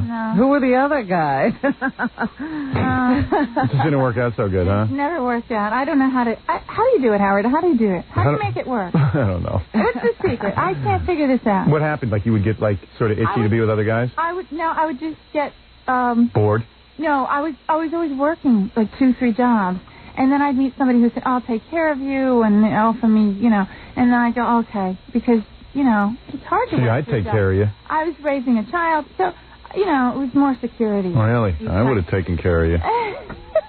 Girls like you never looked at me. No dancers ever looked at me. Well, oh, please. I'm serious. You forget, Tiny had a baby with Miss Vicky. Yeah, How's the kid doing? Wonderful. She must be like 20 years old. 23. She's 23? Mm-hmm. She doesn't visit Tiny or anything, right? No, they don't. They don't even communicate. No. All right, so let's go through the article because I found it fascinating. Yes, so did I. I learned more about Tiny than I probably wanted to know. I was just going to preface it with that Hillary Sweeney. Yeah. She's a lovely girl. The one you gave the interview to? Yeah, she wrote the article. And normally I don't talk to tabloids. I don't talk to any news. Why did you agree to do it? I agreed to do it, first of all, because she's so sweet. Yeah. And second of all, because now I opened a little store of my own. Oh. And in New Jersey, in Maple Shade. Right. Like a New Age shop. Right. So I figured Oh, you're like a hippie or something? Sure. Are you? Yeah. What, you sell crystals and incense? Yeah, exactly. Into free love? No. I don't know. Those days are over with the AIDS epidemic. Yeah, I'm clean as a whistle, my darling. I don't know about you, but I am. Yeah, I believe I am. Oh, well, very good. But, so I figured, for one, it wouldn't hurt to have some publicity for my store. Right. And number two, she was so nice, and she promised me she'd be fair. And then I spilled my guts, because I answered questions that I used to always say, oh, I don't want to talk about it. I don't even talk about it. Yeah. Because this is pretty wild. I was, for the first time, told the truth. Where did you meet Tiny? Because I've had Tiny on a bunch of shows, and I like Tiny. I think Tiny's really good at guests. He's a really good talk show guest. He's a fun guest. And sure. He got mad at me once because I brought up this homosexuality issue. And all you were doing was reading from his autobiography. Yeah. Yeah, he admitted it, but then he has a habit of blurting things out. But I saw in the paper today he's getting married again. Gets printed. Well. Why do you think he keeps marrying all these women? Because he likes to. He likes the publicity. I think it's partly that he thinks it'll get him publicity. Maybe he'll learn eventually it won't. But I think that he just likes women in that, he likes to be around them because then he can try on their clothes. Really? That's what you think, huh? I don't know. I'm being silly. I don't know. Well, you say he did walk around. He did walk around in women's underwear. Well, he did wear on women's underwear. All right, so wait a second. So you meet Tiny Tim. You mean if you strip Tiny down on any given day, the underwear might be female? It very possibly is. Wow. Really? I'd like to see you in your underwear. With my Tiny. All right, so anyway, let me get this straight. Okay. You're not wearing a bra? All right. And you're not wearing panties? Yes, I am. I wear underwear. You do? I don't wear a bra. I wear a little, undershirt thing. Got it. Okay. You marry Tiny Tim. You meet him where? In a department store in Philadelphia. Okay. So, like, he's walking around. He's a big star. Did you even know who he was? Yeah, he was on Laughing at the time. Right, yeah, I remember that. Late 50s. Actually, he had written a little book of poetry. So he spots you. He was doing a book signing. Right. So I got in line. I figured I'll get his signature on the little book. Right. So he started talking to me and coming on to me and, gave me his address and phone number and stuff like that. So after that, we started, communicating. So when you start communicating and stuff, hey, the guy's a big star, but there was nothing sexual between you. You just communicate. He tells you you're beautiful and all that stuff. Yeah, that's right. But isn't it funny? She probably didn't think you had a real number that would get you straight through to Tiny Tim. So when you first called this number, absolutely not. I just thought maybe he did that with everyone in line. So you have this number and you've been talking to Tiny and you're on the phone with him and stuff. And at some point, like how many weeks later does he ask you to marry him on the Tonight Show? Well, no. A couple weeks later, he invited me to Atlantic City because he was going to be appearing there, and he knew that was near my home. Right. So he invited me there, and he even put me up in a hotel, which is really Now, how did you get permission at 17 to go to Atlantic City? So she had hippie parents. Yeah. No, my mother went with me. Oh, she did? Chaperone, Oh, whoa. Oh, yeah. Did your mother think he was really odd and you should just stay away from him? Yes, she thought he was odd, but then she got to know him, and she said, well, if you think he's nice and if you like him, then... Because, I've talked to Tiny. I get even more scared. When you get to know Tiny, it's worse. I mean, Tiny's... He's more bizarre. I mean, the reason Tiny's popular is because he's so bizarre. Yeah. Right. But I have parents who went through I have 4 sisters. Yeah. And all my... Are they all as hot as you? Yeah, that's right. Much, much prettier. Really? But, my parents are used Jackie, to you're staring at Miss Vicky, aren't you? I'm trying to get a bead on. What is that? I'm trying to figure out what went down. I'm trying to picture what her parents are like. Yeah. Oh. And well, they're very open-minded. I'm waiting to see what she's saying about her sisters. Like, did your sisters get in trouble or something? I dig real skinny girls with big chests. Oh, that's Miss another Vicky. reason I'm staring. Yeah, I dig your type. How tall are you? 5'10". Perfect. Yes, he's very tall. I'm 6'5", I'm a very big man. Yeah. What kind of shoes you wearing? Let me see how you dress. Oh, yeah. I just can't help but think... got big red heels on. Yeah. I dig that. Hey, you know how to turn a man on, right? Nah. No, I think so. I just can't help but think that there's guys who can't get girls and Tiny Tim gets her. Yeah. It's crazy. Well, that's celebrity. Well, gets her that's a relative term. Well, I didn't mean... Right. He barely got her. Although he must have gotten you to have the kid. Yes. Yeah. But is that the only time? Well, let's not jump ahead. Right, Robin. Right. We're all building to a crescendo. Slap myself. All right. I'm going to smack you around. You'll come to your senses. All right, here we go. So, you meet Tiny. You go to see him in Atlantic City with your mom. She thinks, hey, the guy's weird, but, hey, you like him, Miss Vicky? What the hell? Yeah, and in front of you, like he's calling you Miss Vicky and all that stuff. And you know what it is? She and my father felt like, well, at least, he'll take care of her. He'll be good to her. She'll have a good time. This is what she wants. Right. And you really wanted him. Yeah, I thought it'd be fun. Right. And the thing is, I think also my parents felt like, well, if we say no, because I was too young to do it without right, like maybe you'll rebel. Then I would always regret it and resent them for not letting me Boy, my parents just would have told me no. They would have slapped you down and just said, you stay in that room until you get over there. Yeah, there were days when I wished they had. So, were you a virgin when you met him? You were? Really? I was 17. You were 17? So what? I got laid at 16. Barely. I was 16 when I met him. Oh, is that right? I turned 17 before we were married. And you were already a go-go dancer at 17? No. That was after. Okay, all right, I'm jumping ahead. After. All right, so wait a second. So he sees you in the department store, gets hot, invites you to Atlantic City, he'd been communicating with you by the phone and stuff, and you started to fall in love with him over the phone? Kinda? I started to think he was really very sweet. Right. He can be real sweet. And, hey, the guy was big and famous. You figure, hey, maybe something it was going to be cool. All right, it's an aphrodisiac. It's an aphrodisiac. So you hadn't even kissed him at this point? No. Not even in Atlantic City? Did your parents leave you alone with him and stuff? No. They always were there. So even when you were getting married on The Tonight Show, you never even spent any time alone with him? No. And Tiny didn't mind it? Oh, no. No. Actually, by preference. Uh-huh. He wanted the parents around. Yeah. Yeah, he's an old-fashioned boy. Yeah. Right, okay. So, and physically, I mean, Tiny's not like a great-looking guy. Were you kind of like scared about getting it on with him and stuff? I didn't even think about it. You didn't? You didn't think about what marrying him meant? I thought it was going to be like a date. You're an interesting girl. You're a very interesting girl. Like a very long date. Yeah, like a real long date. Yeah. Right. You don't think it's going to be forever. Just a long date. Right. Yeah. Okay. Did he flirt with your father or Johnny Carson? No. No. Okay. So, all right. At least not in front of me. You got a real flat stomach, don't you? There's not an ounce of fat on you, is there? Well, I'm kind of skinny. Yeah, I love that. Your stomach's perfectly flat, isn't it? You can wear a bikini, right? Mm-hmm. Super. I love that. I love skinny, tall babes with big chests who don't wear bras. All right, so let's get back to it. So, you're with Tiny, and now, how does Tiny pop the question? I mean, you're just on the phone, he pops the question? Does he say it to you in Atlantic City? It was while we were in Atlantic City, yeah. Okay, so here you... How long had you known him by then? 3 weeks? Well, no, let me see. We met in June, and this was probably August.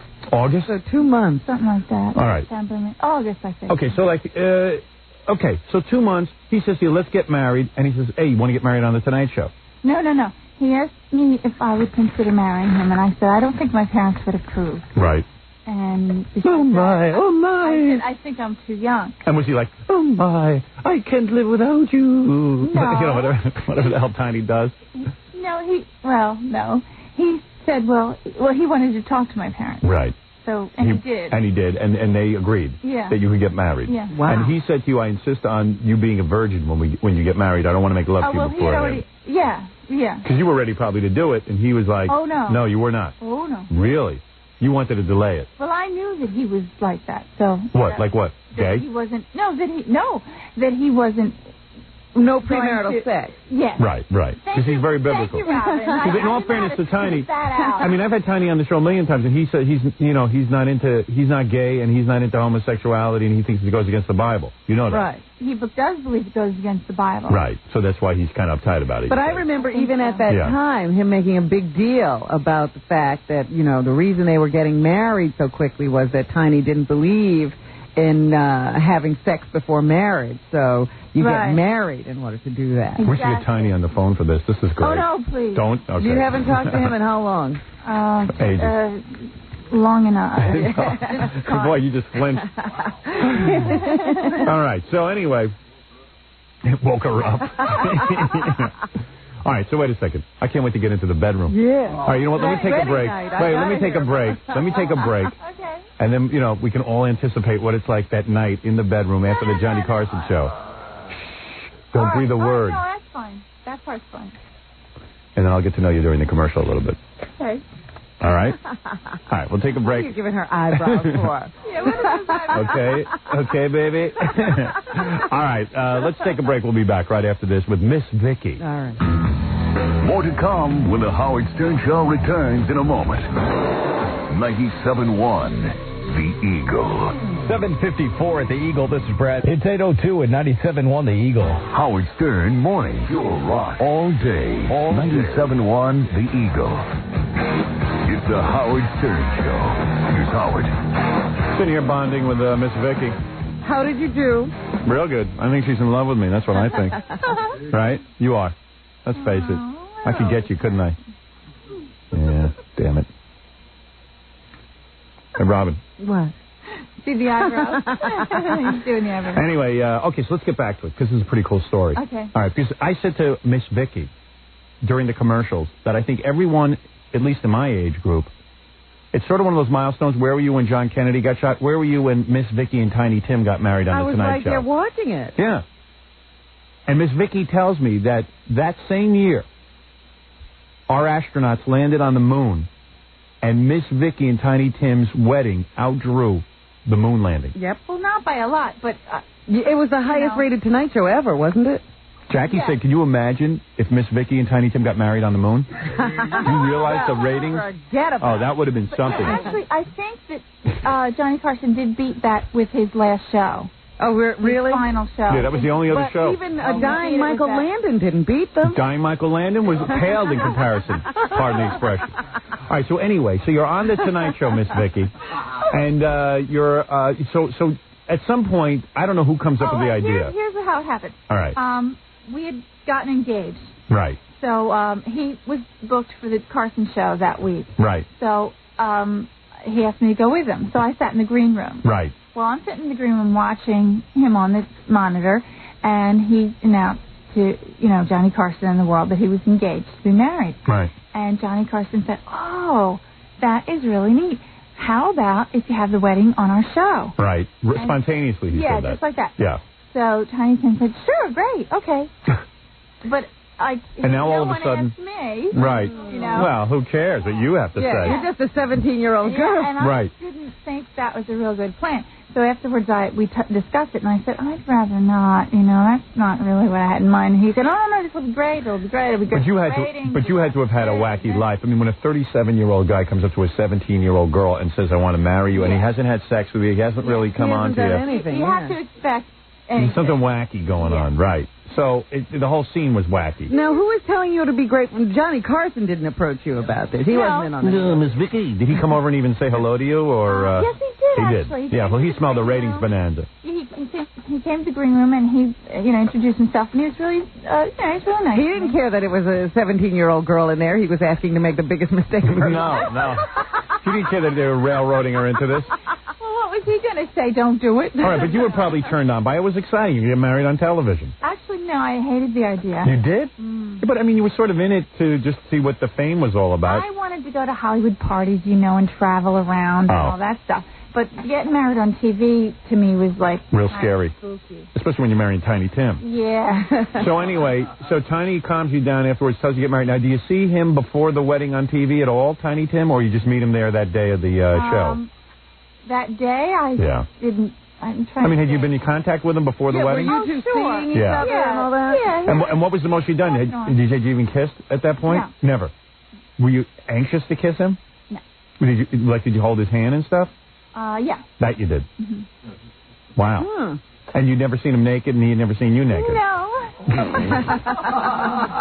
But, I mean, you're still sexy, and you were real sexy. I mean, you were a 17-year-old knockout. I was young and glowing. I don't know about that. I remember watching going, man. No. How's he getting that? Oh, God. Yeah. And when you held his hand, was his palm sweaty? I think so. You think so? Yeah. So you were not even physically attractive? No, okay. So... did anybody ever ask you, are you in love with him? Well, tell the story about when you're walking down the aisle. Maybe they did. They did? I probably just changed the subject. Right. But meanwhile, when you were walking down the aisle on The Tonight Show... yeah. If Johnny Carson said, does anybody object, the whole audience would start throwing Johnny. Right, yeah. So Miss Vicky turned to her dad and said... where's the nearest exit? Yeah. And your dad said, if you want to bolt, get out. Wouldn't that have been... that would have been an even greater That would have been great. I know. Could you imagine you left him standing at the altar? I seriously thought about it for a second, and then I said, no, I can't do that. All right. Were you nervous about the wedding night? Because you had never made love to a man before. Well, I knew that nothing was going to happen on the wedding night. Okay. How did you know that? Because he had decided that it was something, he found another passage of the Bible? Yeah, exactly. You know how he's into the Bible. Right. Well, there's something in the Bible that if you wait a certain length of time... and like 3 days or something, I think. No, it's like 3 weeks. I don't know. I forget. But if you wait like 3 years. Yeah. So if you wait 3 weeks, it'll be a better marriage or something? Yeah, it's something like a sacrifice to the god or something. Oh, I see. That was his interpretation. I think he just didn't really want to. But that was fine with me. All right, so you weren't even going on a honeymoon afterward. Well, we did go to the Bahamas, but it wasn't a honeymoon because he had a booking there to play a club. All right, so he said to you, look, after we get married, we're going to wait 3 weeks to have sex. And I said, fine. Okay, and you said, who cares? So you go off to the Bahamas or whatever it is, and you have separate bedrooms? Uh-huh. And, we always did. Every time we traveled, we always got a suite. And Tiny's a real clean freak anyway. Yeah, so we've had two bedrooms, 2 bathrooms. Right. And he cleans the bathrooms himself and gets into all... No? No. He just showers a lot. But no, he didn't clean the bathroom. Yeah, I think he's germ-phobic. He's told us that. Oh, absolutely. Yeah. So, I mean, he would spray it with Lysol. Yeah, right. He's really into that stuff. Yeah. Well, did he travel around with those cleaning products he always mentioned? No, just his own soaps and stuff like that. Lotions and junk. Yeah, right. Lotions, lotions, yeah. Heavy duty. Yeah. So you go. So okay, and then it's kind of weird because after you get married, Johnny Carson announces where your wedding reception is going to be at some restaurant. Yeah. And you say you got like over 400 gifts, but all the people who showed up at the restaurant stole them. Yeah, because Johnny Carson announced on the air, where the reception was going to be, and all these crashers came. Right. And there was no one at the door. There was nobody. There was no nobody security at all. Exactly. Right. So it was more innocent times. I mean, was Johnny about 200 people? There was like 800 people. 800 people showed up. Johnny was there very briefly. Right. And, I saw the gift table, and then before we left, it was empty. Whoa. So you never got any of your wedding gifts? No. So then you go off to the Bahamas, you have this thing, and there's no discussion of sex. And how does it happen the first night that you have sex with Tiny? When does he come and tell you this is the night? Yeah. How's he break it to you? You must have been shaking in your pants. Yeah. I don't remember. I think it was it wasn't in the Bahamas, I don't think.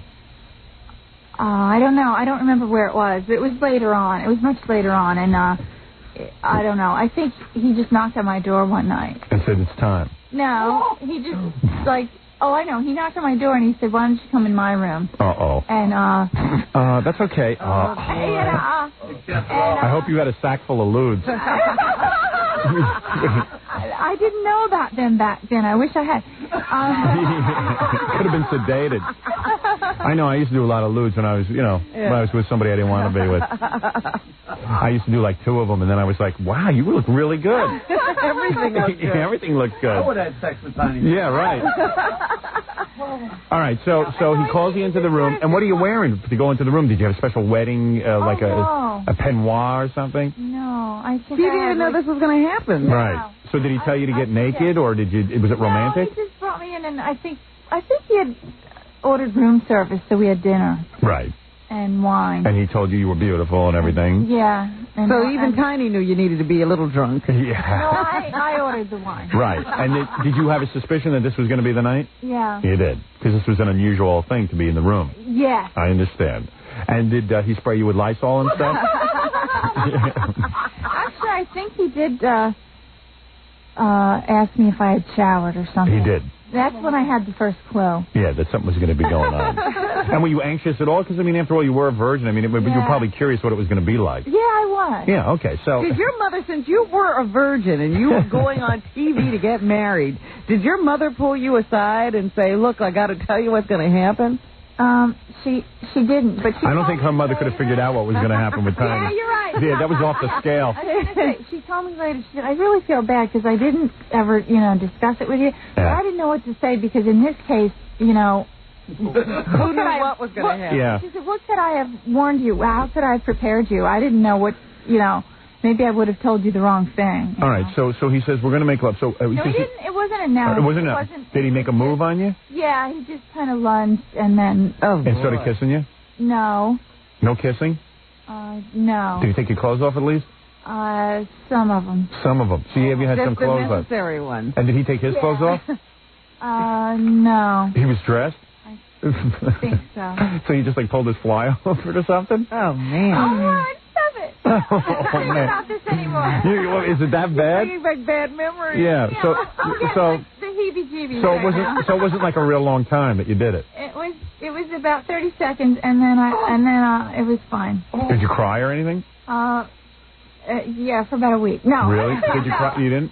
Did it feel good, or was it like... No, it was How could it have It was horrible. felt good, Howard? I don't know. The guy didn't even prepare. He just lunged. Hey, I do the same thing. Yeah, but he didn't know anything. No foreplay or anything, right? He didn't even know whether he had done it, right? No, I don't think so. And you got pregnant just from that one time, or you done it a couple more times? I did, yeah. Just from that one time? Yeah. Wow. Sure shot, old. No kidding. Hey, Tiny's more man than you know. No, when you're 17, yeah. Plus, yeah, like you were saying, He's been saving up. I was very fertile. Always really? Always have been, actually. Super.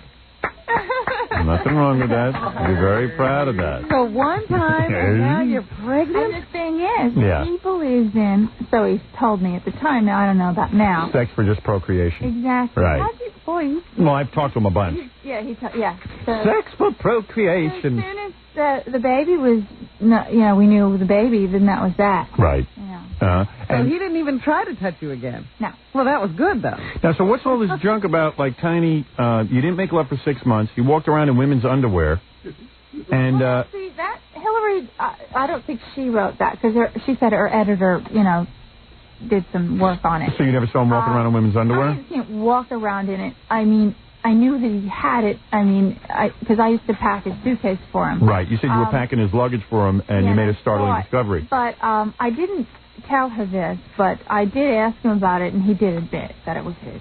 All right, so he did admit to wearing women's underwear. Mm-hmm. I said, oh, really? And he said, well, they feel so much silkier. No, he might just like them. So how do you... he might have admitted that on a TV show. Yeah, he might have told us that. I think he has. Yeah, I don't think Tiny's real private about that stuff. No. I remember something about it feeling better. Yeah. So what led you to believe that Tiny might be gay, though? That doesn't necessarily mean he's gay. He told me. Oh, he did say that? No, how did he say that? Gay, yeah, because... He did tell me that he had been with men. Yeah, but he told us that, too, but I think that he says he's not into that anymore. No, he never told us that. He told, in his book... He said he was rubbing down a guy. He invited a guy over, and the guy gave him a back rub. Right. And more. And he told me that story back then.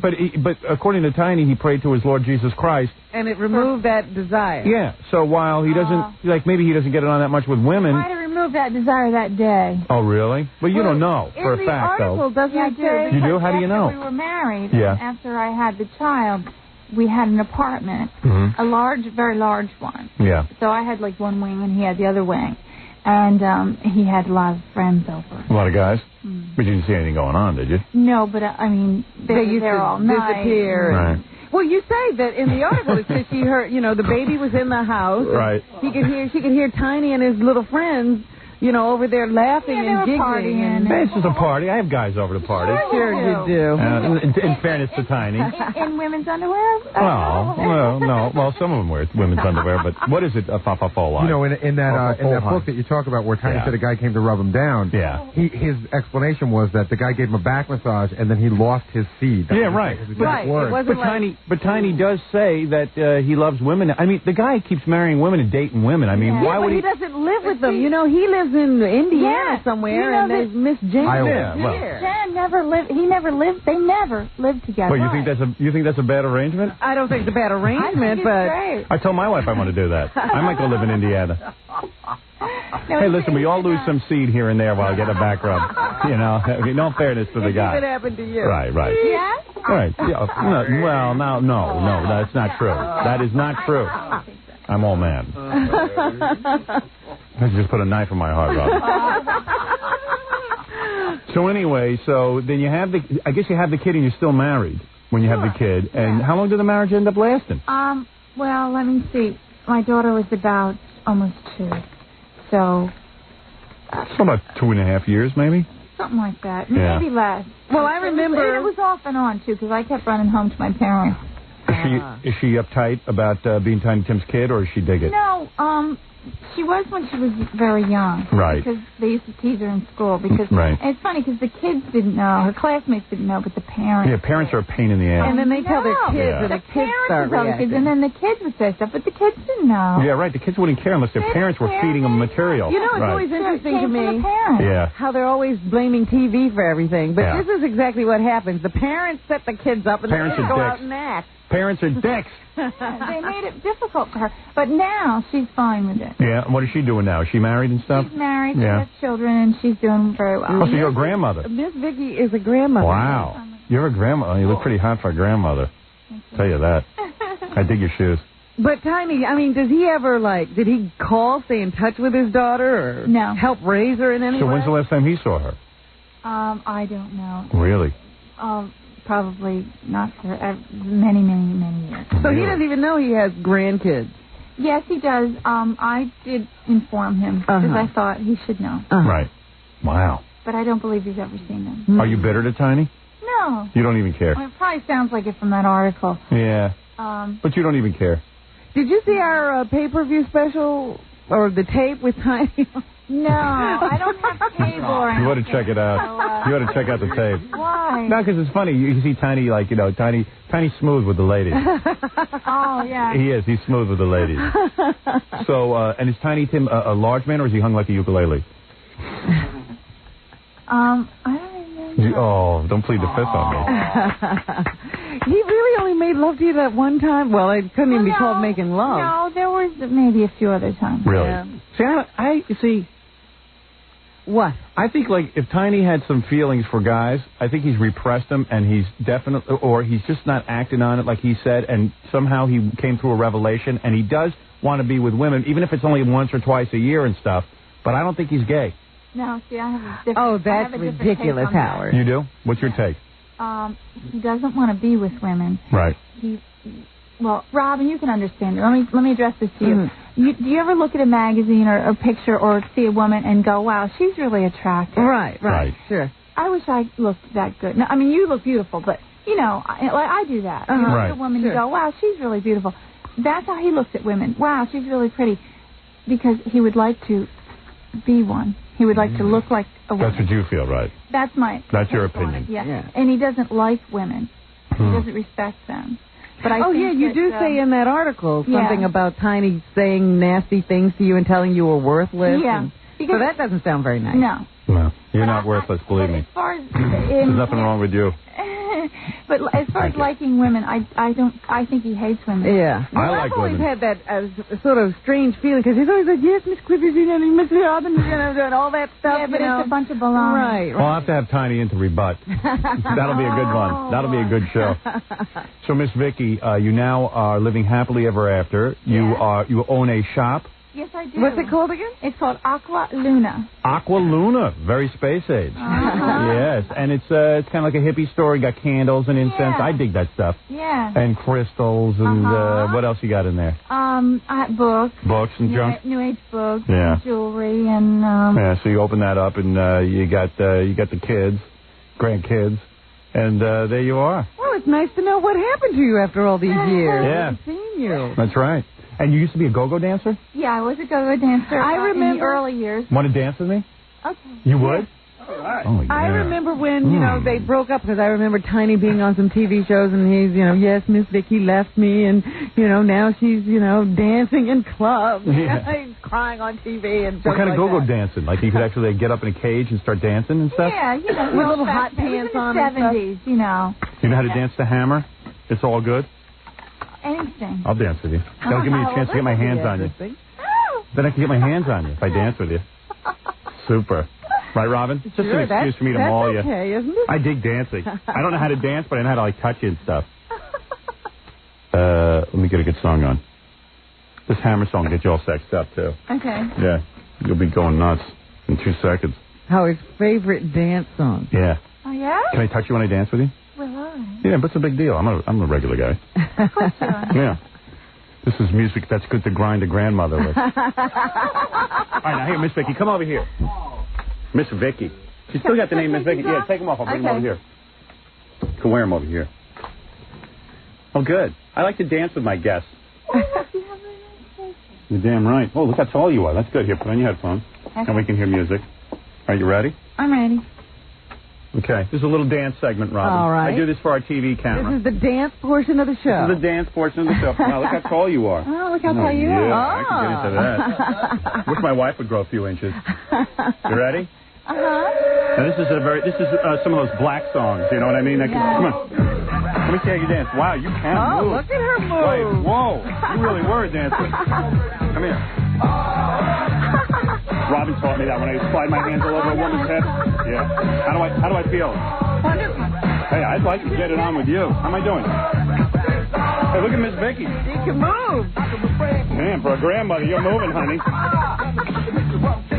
Hey, watch this. I'm putting my hands over my head, Robin. Okay. How I feel, Miss Vicky? Not bad. Not bad, right? I've been working out. Yeah. So let's take some clothes off me and you. Yeah. Oh, wait. Well, now we're getting close. Oh, dirty dancing. And I tell you something. You got C cups. I don't care what anyone says. Well. Thank you. Hey, thank you. That was more foreplay than Tiny gave you.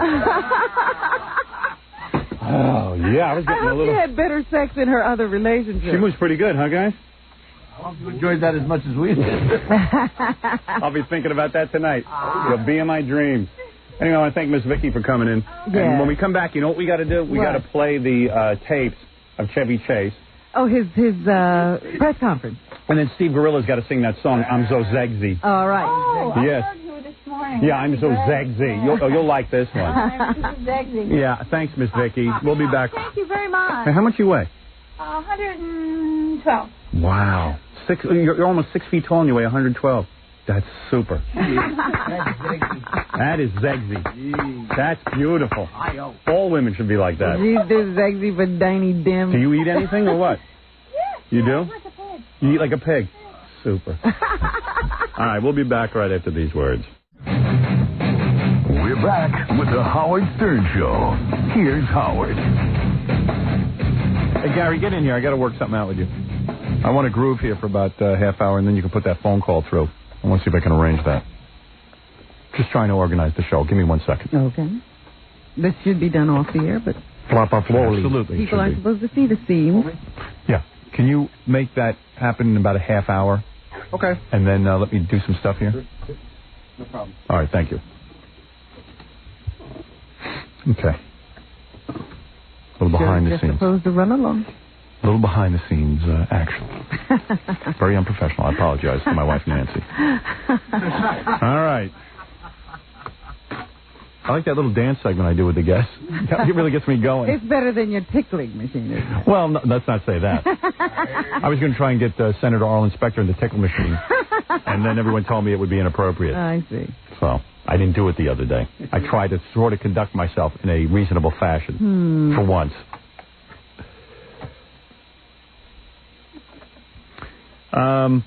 But Miss Vicky can dance, can't she? Certainly was grinding those hips into my private region. Absolutely. She's pulling you in. She sucked me in. Very much so. Had you in her aura. She held up very well. We were just saying. A lot of women, they hit that wall when they hit round 40. She doesn't know of a wall yet. Didn't hit the wall. You must have went around it or something. Yeah, she must have climbed over it. Limboed under. Limboed. Anyway, let me see. I've got a couple of things here to get through. We said that just as a goof. I don't think I have it here, do I? What? No, I guess Gary never got me. It's Chevy Chase? Yeah, I kept asking for it, but I guess he never put it up. I thought it was there. No. All right, I keep announcing it. I did get it. Oh, you did get it? Because I thought we were doing something else at this point, remember? Oh, I see. He's got it in his hand. He's got it in his hand. There it is. Papa Flunky has the Chevy Chase tape. Addressing the Fox affiliates. Got it. This is a real good tape. We were talking about Chevy Chase earlier this morning, and somehow this tape came up, and we figured we'd replay it for you. Also,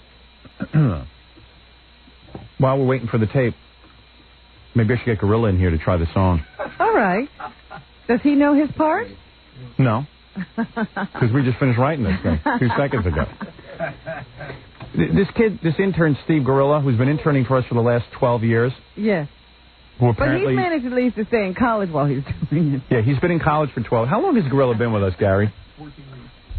Well, I think it's got to be 4 years? 3 years. But 3 years. It seems like you've been with us forever. He says he started out as a freshman, which I'm not sure, but and now he's a sophomore. Now he's like, what year are you in now? Yeah, what's your story, dude? What year are you in? Well, technically, technically, if I was like, yeah, let him talk. Yeah, I was in normal college. I should have graduated last June. What is this, like special school college? What do you mean if you were in normal college? If I was in like a university, yeah, I should have graduated. Wait a second. You're telling me that this is the school's fault? That no, well, part of it, yeah. Why? Because it's overcrowded. I can't get all the classes I need. I see. If I was in normal well, college. Normal college. Normal college. Honestly, the average person that graduates from my school takes 5 to 6 years. Is that right? Yeah.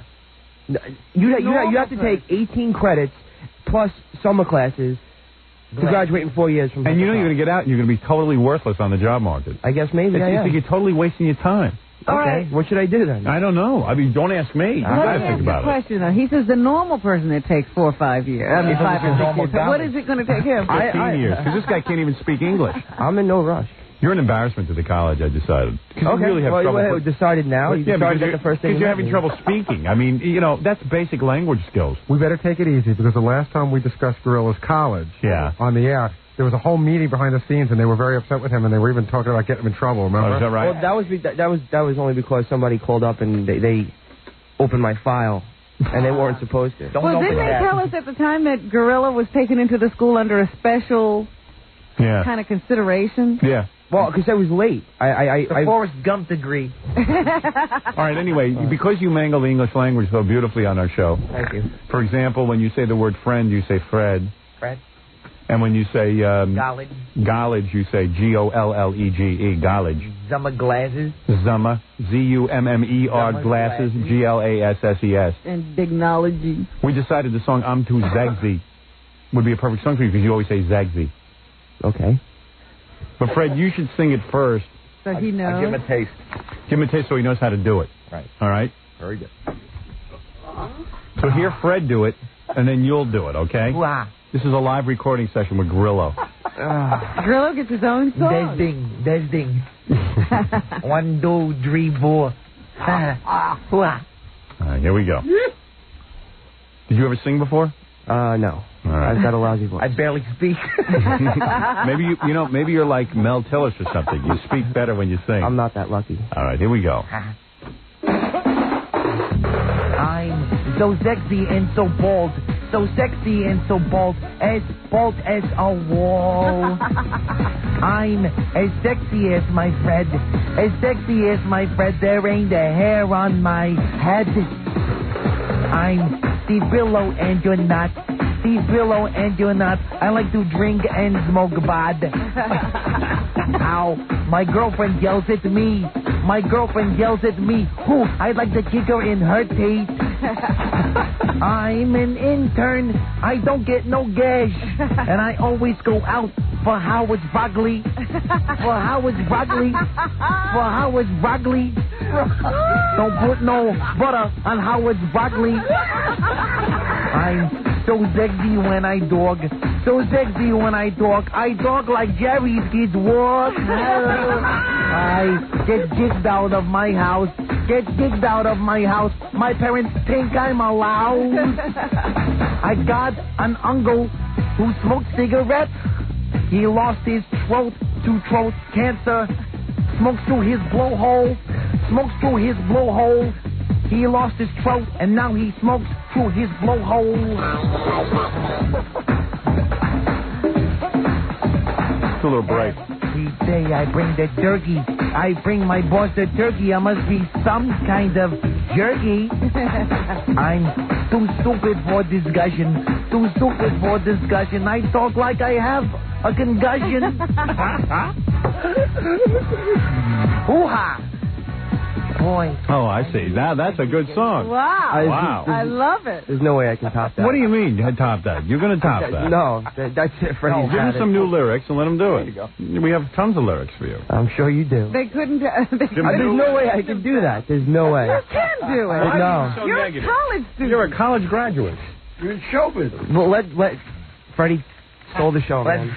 Freddie's stole it. I'm not talented enough. I'm not talented. There's no way I can dub that. There's no way I can dub that. I can't do anything right. I can't dub that. Now you just try it. Oh, okay. Stop being so nervous. I'm not. Let Freddie do it. Are you a baby? Are you a baby or are you a man? I can't are you a man? sing. I have no rhythm. You don't have to sing for that. You talk it. Those guys who do the song don't sing. Yeah, they talk it. I'm too sexy for my pants, too sexy for my pants, they make me dance. That's what you gotta say. Should I say it like... Just say it any way you want. Written, no, say it the way you talk. Oh. Here we go. Steve Brillo. One, he comes right in. 1, 2. I'm so sexy and so bald. So sexy and so bald. And bald as a wall. I'm as sexy as my friend. As sexy as my friend. There ain't a hair on my head. I'm Steve Brillo and you're not. Steve Brillo and you're not. I like to drink and smoke pot. My girlfriend yells at me. My girlfriend yells at me. I'd like to kick her in the teeth. Ooh, ha, ha. You better go back and work on that. Freddie's going to have to work on it. Yeah, right.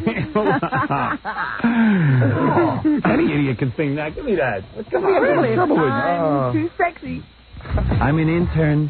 I don't get no cash. And I always...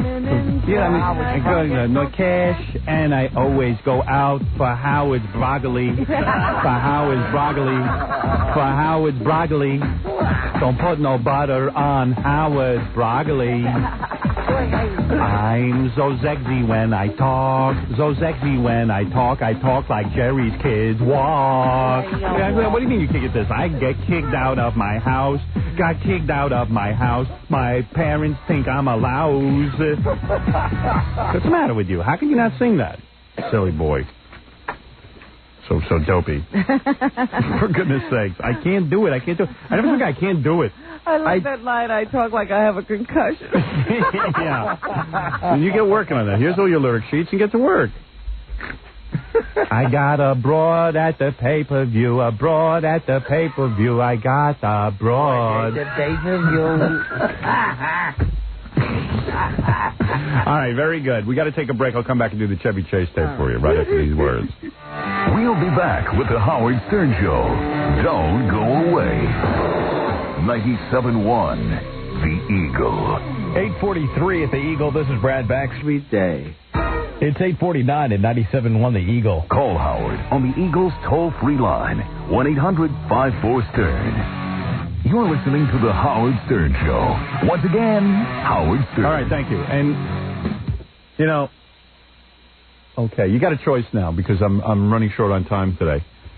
I could play you the Chevy Chase tape because we always get a kick out of hearing that. Yeah. It's not overly long, and it's funny just to hear him announcing his show because it's just great to do. And it's great it makes us feel better about ourselves. I'm talking about our whole audience. Or... Yeah, the Chevy tape is a feel-good kind of thing.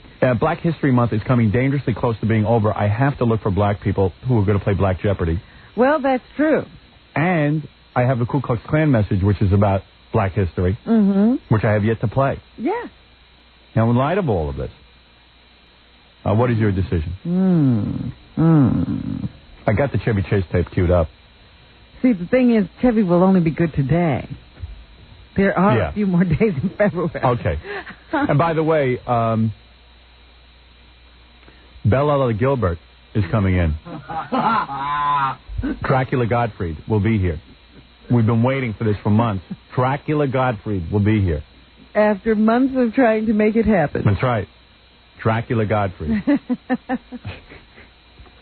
Which is what I love. Fully dressed in his cape. Really? He's going to be dressed as Dracula. In fact, since we have the TV camera in here, we figure we get him dressed up as Dracula Gottfried. Do you know this? So we called him up. He says, "What do I need to wear?" We said, "Well, we'll get you the cape. We'll get you everything that you need, all the makeup and all that." He said, "Just wear like a white dress shirt." Calls up. He goes, "I don't have a white dress shirt." I knew it. He's always looking to get more clothing out of you. We stood by the phone. We said, how much do you bet Gilbert will call back within the next 5 minutes and say he doesn't have a white dress shirt? I don't have one, but my neck is 14.5 and my length is 32-33. Right. So Ralph went to Caldor's and got the cheapest shirt he could find. Yeah, good. Yeah, because he's hoping you'll go to Bloomingdale. Yeah. Anyway, let me play Chevy Chase. All right. That Gilbert. No, that's Dracula Gottfried. We'll be here, and I think everyone will enjoy that. Okay, here's Chevy Chase. He's talking to the Fox affiliates about what his new show is going to be. All right. Let's see. Okay. I got it now. We are basically going to do a late-night show for laughs. It is not a question of... Wait a minute. People thought he meant there would be jokes in the show. No. No, he meant he was doing this for laughs because nobody was going to watch. Jackie swears to me he has a friend who got hired as a writer on the Chevy Chase show. Uh-huh. And the first day, the first writing meeting, Chevy walked in, like kind of sauntered in and made the following declaration, which was... He said, all right, let's get it straight from the beginning. Seinfeld sucks. The Paul Reiser Show sucks. Saturday Night Live sucks. And The Simpsons suck. Now let's get down to work. Yeah. And all the writers kind of looked at each other like, uh-oh. Yeah, we go. Yeah, right. There we go. So all that sucks. And so does this. Yeah. And this will be off the air before all of them. Charlie Rose type interviews. It's a question of will the audience, in fact, have belly laughs and enjoy themselves. And that's what this is going to be about. It will be a talk show, and we will have guest stars.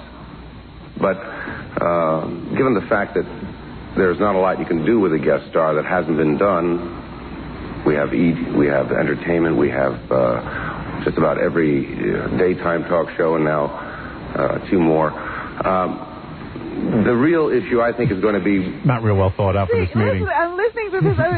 Did they tell him what he was going to be doing before he got there? I don't know. It's the greatest stuff. It's just great. What kinds of questions are you willing to ask those guests? I don't plan on being rude to my guests like some late-night talk hosts. I don't plan to make fun of them or embarrass them. I plan to give them their place. It's just a question of what question I choose to ask. And having known me... Was that nervous laughter in the room? What were they possibly laughing at? I don't know. Well, I mean, it's nervous laughter. There was no indication of comedy. I mean, there's nothing. There's not even a glimpse of comedy. This is not a funny man. No. Everybody is now painfully aware that he is not a funny man. Just flop sweat all over the place. You can be sure that those questions will be interesting. But we haven't really decided the makeup of the show yet. I guess we didn't hire a makeup person at that point. We haven't really decided the makeup, but we're thinking of going with L'Oreal. Yeah, no, we were thinking of that Lucas firm, so that we could get real special effects. They're going to make me up like Jabba the Hutt. We're not sure if we'll have an opening monologue or we'll open with cold openings. If you're interested in that, the cold openings are the way I open Saturday Night Live. They require stunt work. They require impeccable timing, stunt work. Cold openings will, in other words, I'm going to fall down a lot. Right. I'm going to ruin my back again. Yeah. Try and get a laugh. That's all I know. They require stunt work. I don't know one guy who does a talk show that calls falling down stunt work. Yeah, what, do they bring in a guy to fall down for you? Stunt work. It's so dangerous. We haven't decided on a monologue or me falling down a lot on the stage. Yeah, try a few jokes maybe. Let me explain to you, as the comedy professor, a cold open is something that requires stunt work. It's how I used to open Saturday Night Live. As opposed to a monologue, which requires no stunt work. Little physical gags, comedy, something that comes before the actual credit roll. And the music. Well, that kind of thing we'll do. I will do monologues on occasion. Most certainly, I think Weekend Update, which is something that I invented, I will probably... That and the telephone. You know what? Edison must be waking. Yeah. He called Weekend Update an invention. He invented it. I invented that. Let's talk about what happened. Yeah. Yeah. It made all of our lives better, didn't it, that invention? Yeah, it's better than a refrigerator. Those break down. Get back into because nobody really does it quite as badly as I do. There you go. Finally. Oh, that was almost funny. Big applause. What we're trying to do with the show is put together a family of guys like me. What that means is... people started laughing, and he was serious. Yeah. Guys like me, guys with bad hair and, just basically don't laugh a lot. Bad hair, bad backs. Yeah. Bad attitude. Yeah. And we don't think Seinfeld's funny. I'm a writer, and I remember when I was the head writer on Saturday Night Live... Name dropper. That really... What we were looking for were people who were funny, not just people who sat at typewriters and typed. but people who are also willing to, by the seat of their pants, get on the air. So he's looking for a guy who not only types, but who will get on the air by the seat of his pants. Yeah. That's a tough resume to fill. Now, as I recall, wasn't he with Saturday Night Live for all of 1 year? Yeah, well, he pretty much invented it. Why does he keep hearkening back to that? Because what else has he done? So that you might have the appearance of a benign talk show taking place in which I'm imposed upon continually by these other funny characters, etc. There will be sketches, but they won't... Sounds like Steve Allen analyzing comedy. And not only that, this is very reminiscent to me of the Alan Thicke Show. Yeah. One of the other biggest bombs. I will be imposed upon by other characters. Remember they had Gilbert up in a catwalk Yeah. on the Alan Thicke Show? Yeah, it's... I will be imposed upon by characters. What does that mean? That means, like, Steve Allen used to have, like, Don Knotts come on the show and suddenly break into a character or a man on the street spontaneously. And No. That means there'll be other people stashed on the set. So while he's interviewing somebody and Yeah. it's dying, they're supposed to come in, drop in with a funny line or walk on You with think some that's what it kind meant? of crazy outfit. Yeah, being some character. Yeah, where were they? How come they never showed up? Oh, it never materialized. Oh. Going to a painted show. Yeah, I guess they fell asleep in the back watching the rest of the show. They didn't come out. That's what I'm saying, because that's exactly what Alan Oh. Thicke thought he was going to do. He had Gilbert up on a ladder somewhere, and Who's going to drop? Arsenio Hall was sitting in the audience. Oh, I see. Yeah. And these characters were going to impose themselves. That's the family of other guys like Chevy. Cool. All right. So when Chevy's not being funny, which is most of the time, maybe someone else will come in and be funny. Right. All right. In the same way that SNL does it, there will be commercial parodies, and we will make use of our writers as a family unit in the way that David does with some of the people in his entourage, and the guys who work on the show, the stage manager, Paul, etc. But a little bit differently. That's because I'm just a touch funnier, and we're going to go for a touch funnier. Big words. Those are fighting words. It's sad how incredibly boring. See, if I was Fox, I would have run this press conference over and over and over again every night, because I would have tuned in to watch it over and over and over again. They just didn't know what they had on their hands. I would have had Chevy in a press conference format Situation all the time. where he could explain what's wrong with television. And He could pontificate. yeah, that would be cool. Let me see, what else can I talk about? We'd make use of remotes. I will go into the audience quite a bit. In a Monty Hall-like fashion or in a Donahue-like fashion. I could imagine running into this audience and the whole row is filled with stunt people, and I just knock every one of them over trying to get to somebody with a question, those kinds of things. I mean, pretty much anything goes on this show. We're doing it for laughs. Boy, I can't wait to see that. So let me get this straight. You're going to walk into the audience and knock over all the people in the front row. And then what's going to happen? I would be if I was one of his writers and I was sitting there, I'd be like, okay, so Chevy, what you want to do is walk into the audience and knock over people. Then what? Well, that's it. But for what reason? What is the purpose? Does something happen? No. It's Where funny. we go from there? Oh, okay. Okay, give me my check. While they're hiring people to fall over, they better hire some people who will laugh. Stack the audience. Yeah, you have a full audience of people either who are there to fall down or to laugh. Which are you here for? A whole paid audience. Yeah, trying to sort them out. The people who laugh get paid twice with the people who fall down. It's pretty wild. Did he do any of these things he's listed? No. No, I mean, maybe he did. It was, if anybody has the original, I think there were like 9 shows. If anybody has them, I would love to see. I never saw the one where he had Goldie Hawn on and didn't know what to say to her. That was the first one. Yeah, I would love to have that. Does anybody have those? I mean, some nut must have taped all our shows. Rarer than the honeymoon. Yeah. You mean besides Chevy? Yeah, I mean, somebody out there must have taped them. Chevy can send them to us. Yeah, we got to get a hold of them. Because we can just play them and listen to them. What's his last name? Janie? Janie must have taped. Janie taped them. Janie, send them to us. Chevy won't know. Oh, play out, Jamie. I like the way he opened up this press conference, too. I didn't play that for you. It was great. It was... Oh, yeah, I got it right here. This is pretty funny. This is the best. Check this out. The point of the kind of show I'm doing is that most of these shows are host-driven.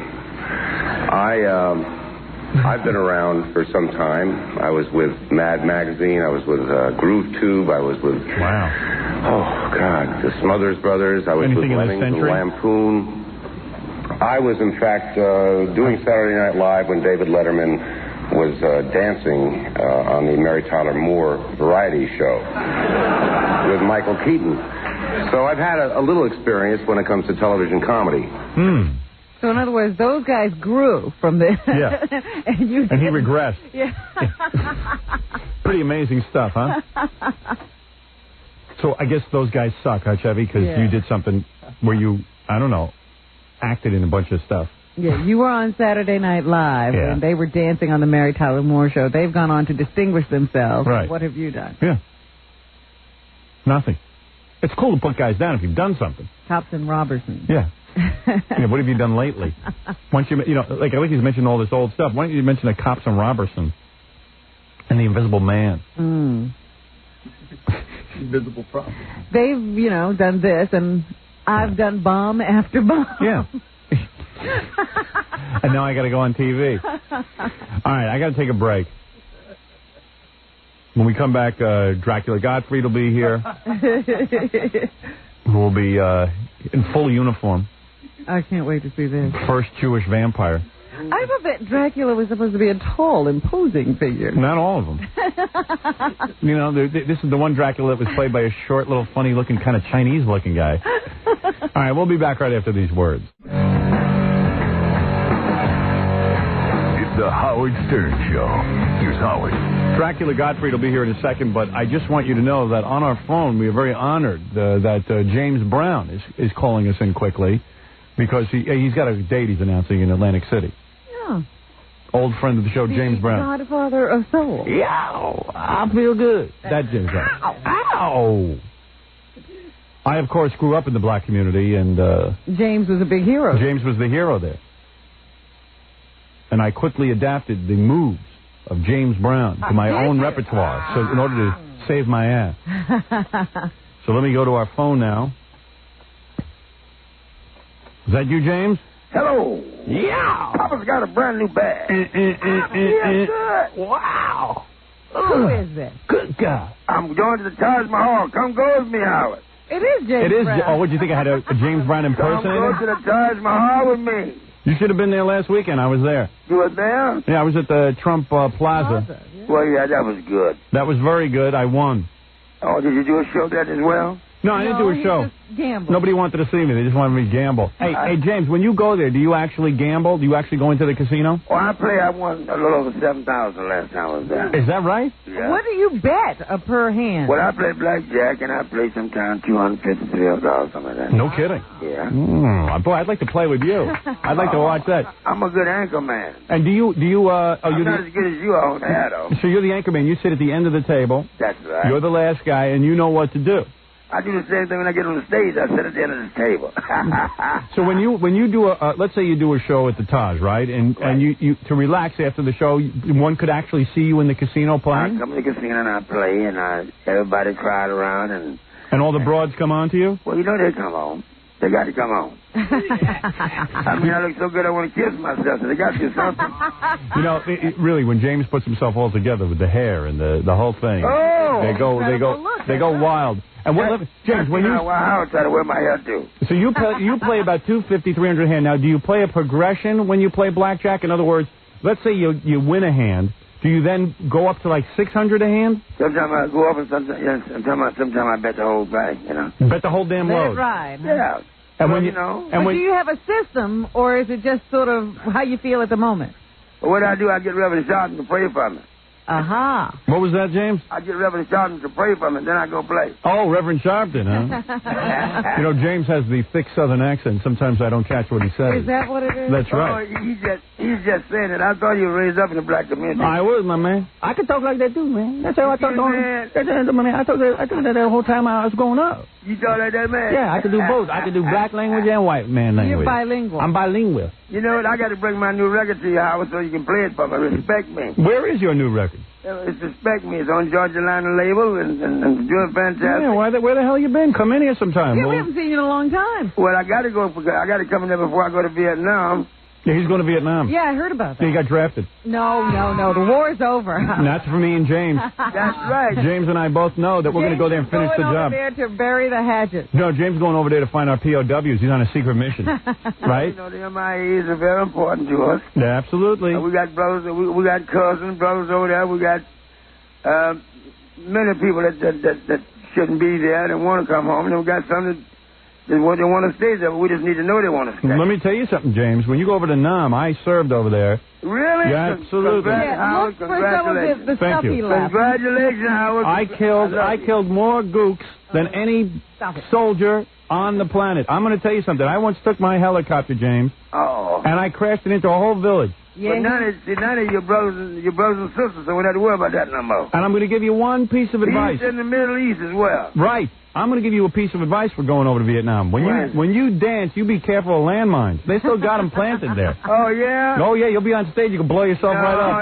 They're gonna let me live because I got to go to the Middle East, too. Let me tell you something. I was out there. With my brothers and sisters over there. Are you going out there, too, huh? Yeah, I got to go there because... you're a world traveler. You really are. You're a very busy man. My heart goes out, and that's very biblical there, unless...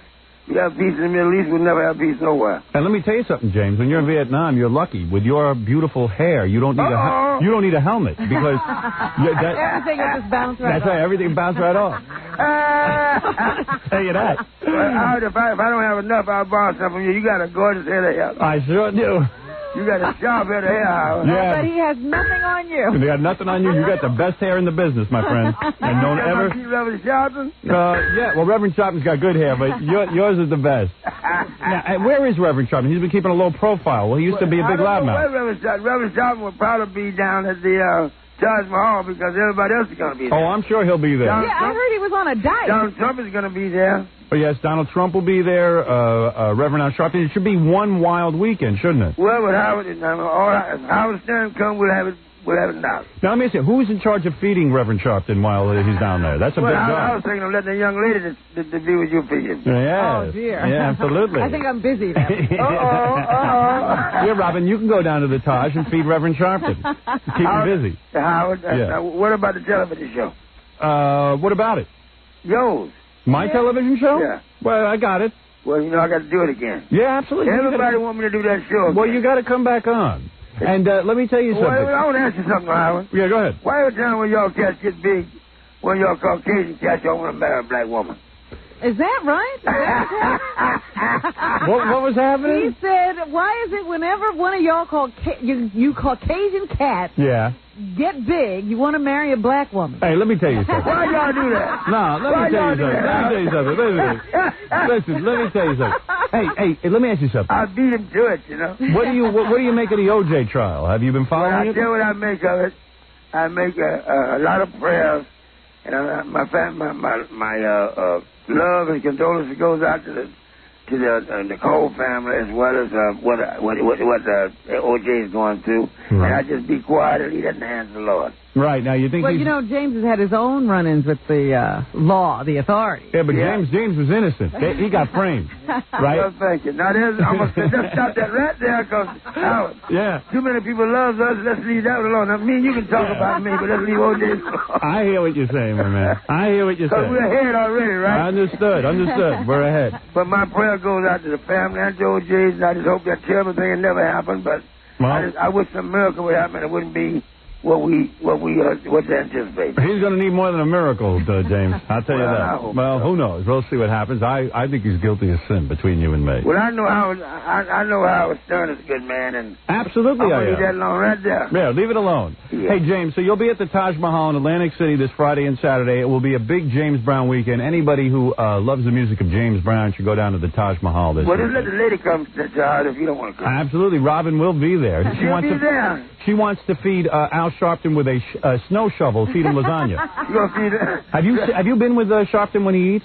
Well, no, Sharpton can eat now. Yeah, I know. I mean, what is that guy? I mean, that guy, he must really pack it in, right? Well, he's for you and I because we can't afford to get fat, you know. Well, you know what? I've always wondered this about Al. Yes. Why is he wearing a jogging suit? Well, you a funny lady. I'm going to leave that alone. He wears the jogging suit because he's thinking about exercising. That's because he's trying to keep up with Howard. Howard's going from east to west, you know. You've never been in the bathroom when Reverend Sharpton just finished in there. I tell you, that could be nasty. Hey, look, I'm going to leave all that alone. I'm going to ask you, Howard. Yes. Come to the show. Right. Tomorrow night and the next night. That's right. James Brown at the Taj Mahal in Atlantic City this Friday and Saturday. It's a powerful show. Powerful. Hear all the great songs. Some you got the whole band together? Oh, we got everybody. We got the Bittersweets. We got Danny Ritz on the Cape. We got Margaret High up there with me. You know, the one with the blonde hair that everybody knows. Mm-hmm. You know when I needed to be friends with you? When I was growing up in Roosevelt, an all-black community, I needed James Brown to come visit me. How James used to go into troubled areas and stop the fighting? He would have come to visit you. James, when I was getting my ass kicked, if I could have brought you to school with me one day, I would have everything would have turned around for me. Oh, it would have been great. But you know what we need to do, Howard? What is that, James? You got a lot of connection with them, and they love me. We need to sit down with the Bloods and the Crips and talk with them. Yes, I am working on a solution. I didn't know you had a lot of connections with them. You know, James, as a matter of fact, that's very true. James knows behind the scenes. I do a lot of charity work that I don't like to brag about on the air. Kind of bad for my image. You didn't even tell me. I have been working to bring the Bloods and the Crips together. James and I have been meeting about this, and we have a plan. But Howard is a good man. Exactly. They like somebody straight up like Howard. They like me over there. Well, good. I decided that you should go, Howard. Let me tell you something. The black people love me. James knows it. Everyone knows it. The blacks are... because you're fair. I'm a fair man. They see me as a leader. Well, then we're going to have a conference right here. Am I right, James? Am I the man who can bring the whites and the blacks together? You one of the men can do it now. I think that exactly. You need to make that move because they love you. Exactly. I'm going to make that move any day now. You straight up. But one thing about it, I don't know now. If you get real famous, I don't want you married no black woman. Oh no, I'm not going to do that. I would never do that. Stay with your own kind. I will stay with my own kind. As the great Malcolm Ten once said. Did you know Malcolm Ten? Malcolm 10. Do you know who I'm talking about? Malcolm X. No, it's Malcolm 10. X stands for 10, right, James? The great Malcolm X said, "Stay with your own kind." Am I correct? Exactly. Did you know him? You know what? Our kind, Howard, is people because of exactly. Exactly. Beautiful person, Howard. Well, let me tell you, James, we'll all look forward to seeing you at the Taj. I love you. God bless you. Give my regards to your family and keep on having the #1 show throughout the country because we need you real bad. Thank you, James. And help us bring back this. Talk about them bringing back some good songs with some clean lyrics. And good luck in Vietnam. God bless you. Thank you. Thank you. God bless you. Bye-bye. The great and legendary James Brown, in a rare appearance at the Taj Mahal in Atlantic City this Friday and Saturday before he goes off to Nam to fight the Gooks. Do you know what? I never got to tell James that, I have one of the few pictures I display in my house is the picture we took with James Brown and Al Sharpton. And once this little kid came in and thought they were my parents. Power couple. Who is the wife? Yeah, right. Power couple. Who did you think was the woman? I guess James. James is a beautiful man. I guess they thought he was the guy. He's a beautiful man. James going over to Vietnam. He knows work still needs to be done there. As I do. I was over in Nam many, many years ago. Did 3 tours of duty. How long is a tour? How long is a tour? For me, my first tour was 10 months. What do you think of that? I don't think that's right. It was wrong, and I said to my superior office, you can't hold me here for 10 months. Well, the guys were going home and coming back already for their second tour. My second and third tour were much shorter, needless to say. Right? I was brought in on special mission. I see. But I was a grunt. I went over there. I did the dirty work. There's no doubt that I was there. And I'll tell you something. We didn't have entertainers. You know, you see Bob Hope specials and this stuff. Right. Where I was, which is just a position right outside of Da Nang, I got to tell you something. There was no entertainer. No. I had to entertain myself. One time, the guys were starving for entertainment. We hadn't seen a white woman in months. All we had was Chinese broads. Well, I think they were Vietnamese. They didn't bring in Chinese. Whatever. And the guy said, Howard, you're a funny guy. Entertain us. I get up. Now, listen to this. I juggled baby gook legs like bowling pins. And everyone went nuts for my own collection of villages I had blown up. Because sometimes when you blow up a village, you do end up blowing up some babies. Which had to happen. You didn't feel bad about it, though. I didn't feel bad because those were a future enemy. You know what I'm saying? You had it all worked out in your mind. We did really weird stuff. Now it seems harsh, but at the time when you're in the midst of a war... Don't you think that sometimes you ought to keep this stuff secret because it sounds so gruesome and inhumane? Because people forget, and I have to remind them. There's one time the guys and I were... We'd been on a mission, unbelievable, heinous mission. Came back, and we were bored out of our minds, and no entertainment. So I suggested we fill the gook heads with sand and had a shot put contest. And I remember it like it was... What is it? You have something to ask me? Oh, I see. Anyway, where was I, Robin? You were with the shot put. Right. Oh, you know about that, huh? Well, you've told me the story before. Oh. Unbelievable. I would fill the gook heads with gook teeth and put them on leg bones and play them like maracas for the guys. I would perform. I would do songs, actual songs. Yeah, with your... Well, Uncle Jid moving kind of slow at the junction. Petticoat Junction. With the gook head maraca. Yeah, oh my God, the guys would go nuts. And that was our entertainment back then. We didn't have a James Brown or Nobody Bob was Hope. coming over there touring Not in when Da you Nang. were there. Not at that point in the war. Oh, no. Very few people They were all brave wanted enough. to go to Saigon. Oh, Saigon was a picnic. Anne Margaret was there, Bob Hope, many of the entertainers. But I was the only entertainment out there because the guys found me funny. I had ability to charm people. But that was many years ago. Very sad. Very sad time of my life. And yet, here I am today. Self-made man. Well, anyway, James made me think of Vietnam. I wish I could go over I hate it. it when anybody brings up the name Vietnam. Yeah. Because it makes you go right back to that time. Makes me crazy. The memories start flooding in. Yeah. And we were having such a good time. We'd have to smoke bongs out there to forget. I guess the drugs were necessary. They were. They seemed that way to us. I am fiercely anti-drug, but in Nam you had to smoke a bong. To get through what you were going to have to do. Oh, and worse. And worse. It's not easy blowing up a village straight. I'll tell you that. Oh, God, the games we played. Ever hear gook roulette? You see, this is stuff no one tells you about. Don't know anything about that. What is that? I put a post in the butt of a gook, stiff from rigor mortis, yeah, and spin it. And where it landed, we'd see who won. You understand? And that was our roulette. You never buried people over there. Very rarely would you stop to bury someone. The only time I buried someone, I buried this one guy would not admit that he was VC. And I remember I took his wife, his children, and him out in front of their little grass hut. And I buried him alive with just his hand sticking out of the sand. I'll never forget it. And the reason I left his hand, that's so I could shake his hand goodbye. So I could shake his hand goodbye. I remember I had to do that because I had to torture him to get him to admit that he was VC. Did he ever talk? How could he talk? He was buried in sand. Family talk. But those were tough times. Hey, it was either me or them. I don't know, Howard. It sounds to me like you had, you were taking a lot of innocent people. Well, you want to know something? They weren't so innocent. A lot of them were guilty of something. You had to see these people. They were up to something. They were up to shenanigans. Everyone knows it. Oh, it was unbelievable. One time we had to bury, we had wiped out a village. Yes.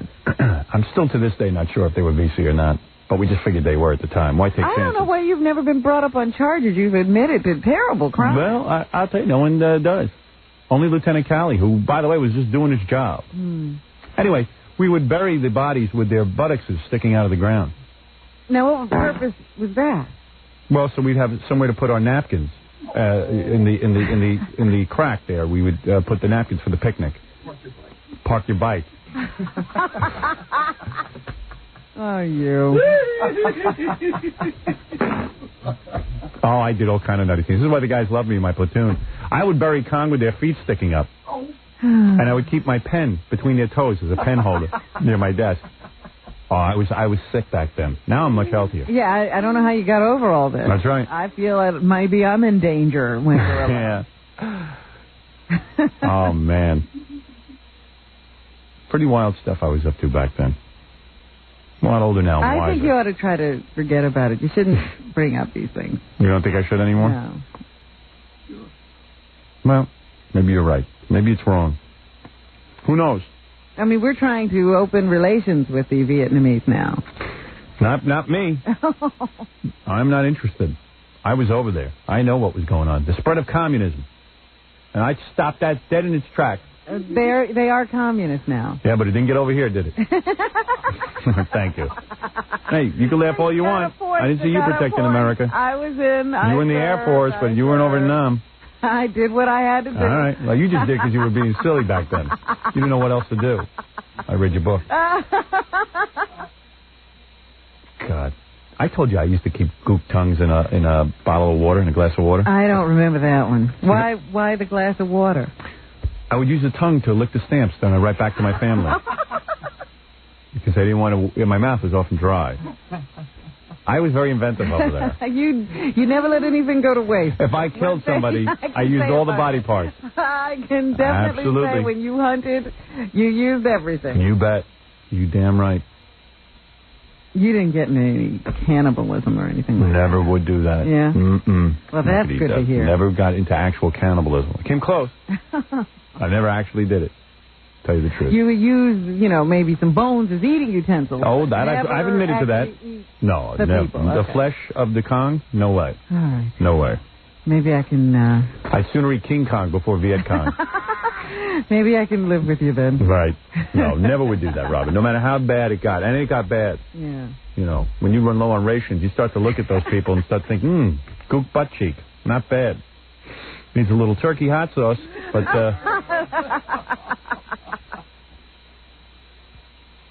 sick back then. All right, I don't want to dwell on it. Please. Because we've got Dracula Gottfried coming in. Oh, yeah. God, the things I did. Did I ever tell you? Oh, see, the memories just keep going. All right, real quick story, because I got a break and we're going to get Dracula Gottfried. But I would starve the Viet Cong. I would get a hold of one, put him in a pen, and starve him. Yeah. And then I would put them up on all fours right before they died. And the poor, emaciated person. And they would get stiff. They'd be on all fours and you get stiff. The rigor mortis was set in. And then they died just in that position. Yeah, and I'd use them as a TV tray, TV dinner tray. Oh, there was no TV. No. That's right. But I would eat my meals on those trays and pretend it was the TV. Unbelievable. It was unbelievable. And my platoon commander loved it. He said, that's inventive. He says, you really hate the enemy. That's what's good. I can't even watch the O.J. trial. I see Ito on TV. I get nuts. All right, I got to take a break. And when we come back, Dracula Gottfried will join us for the news. Wonderful. And, it's going to be great to meet Dracula Gottfried right after these words. It's the Howard Stern Show. Here's Howard. Well, let me see if Dice Gottfried is ready to come in. Dice Gottfried, everybody. I mean, not Dice Gottfried. What am I saying? I don't know. I thought to myself, you spent all the time building him up as Dracula Gottfried. Take two. I'm thinking back to the Channel 9 show. Switch to Dice. Nobody even stops me anymore. I don't know what you're doing. You better know what I'm doing. Here he is, Robin, Ophelia. Dracula Gottfried. That's who I wanted to see. Here he comes. Oh, my God. Here he is. Oh, man. Oh, my God. Look at him. He's beautiful. I must wear earphones. Yes, you must wear earphones because you would not be able to hear me speak that clearly. Am I correct? I hear you speaking clear. Very clear. You know how long I've been waiting for you Dracula Gottfried? Millions and millions of lifetimes. And your secret, you're not the most handsome man in the world, but, in fact, you might be the ugliest man in the world. But this Dracula thing makes you sexy, huh? Hey, Gilbert, can you start doing the accent when you do this? Because you look good. No, but in all seriousness... I thought, this is Gilbert acting, Right. It's just as bad as when he was acting with Jackie. Oh, this might be worse. All right, wait a second. I'm thinking I gotta get Gilbert in a series where he plays Dracula. I'm gonna make it happen. It's just gonna happen. And Jackie will be just one of the characters. Right. Jackie's acting is very frightening. He acts like the undead. Dracula Gottfried, you are the type of man who can look at a woman, hypnotize her. With your eyes. And then... Spread your legs open. I want you to spread your legs open now. Right now. I was going to say. And give me your kloogie. I want your kloogie now. Give me your kloogie now. I was going to say, before you interrupted me, Dracula Gottfried, that you are the only man alive that can hypnotize a woman, get her completely under your powers, and still not get laid. Isn't that true? Yes. I can live 1,000 lifetimes and never get laid. There's still not a girl in the world for you. Still not one. It's amazing. Not one in the world. You know what scene I love the best you do? When you were in the movie... Do you know what scene I'm talking about? No. Robin, you know what scene I'm talking about. I know your favorite scene. My favorite scene is, it's from that old Dracula movie. And I believe you're sitting there. Do you know what I'm talking about? Dracula, no. What's the name of that movie? I don't get to the movies much. Are you talking about the scene that we have from Ed Wood? No, the real movie, the real Dracula movie. Listen to them. The children of the night. That's it. What music they make. A spider spinning his web for an unwary fly. The blood is the life, Mr. Enfield. Wow. So you did know what you were talking about.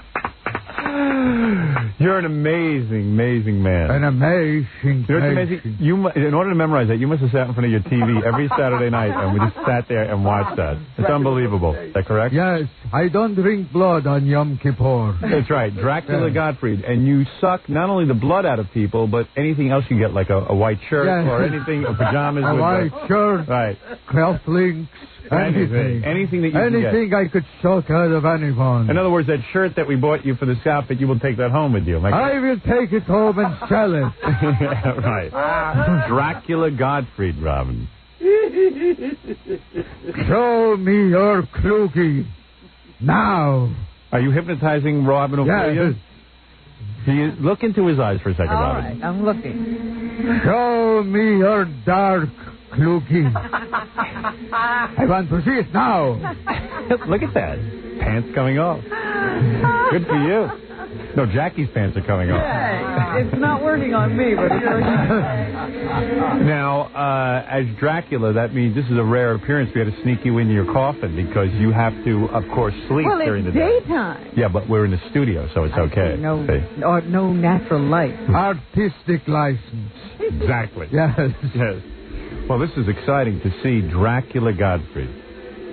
Very exciting. Will Dracula Gottfried be appearing anywhere soon? Dracula Gottfried will be unmarried with children. Oh.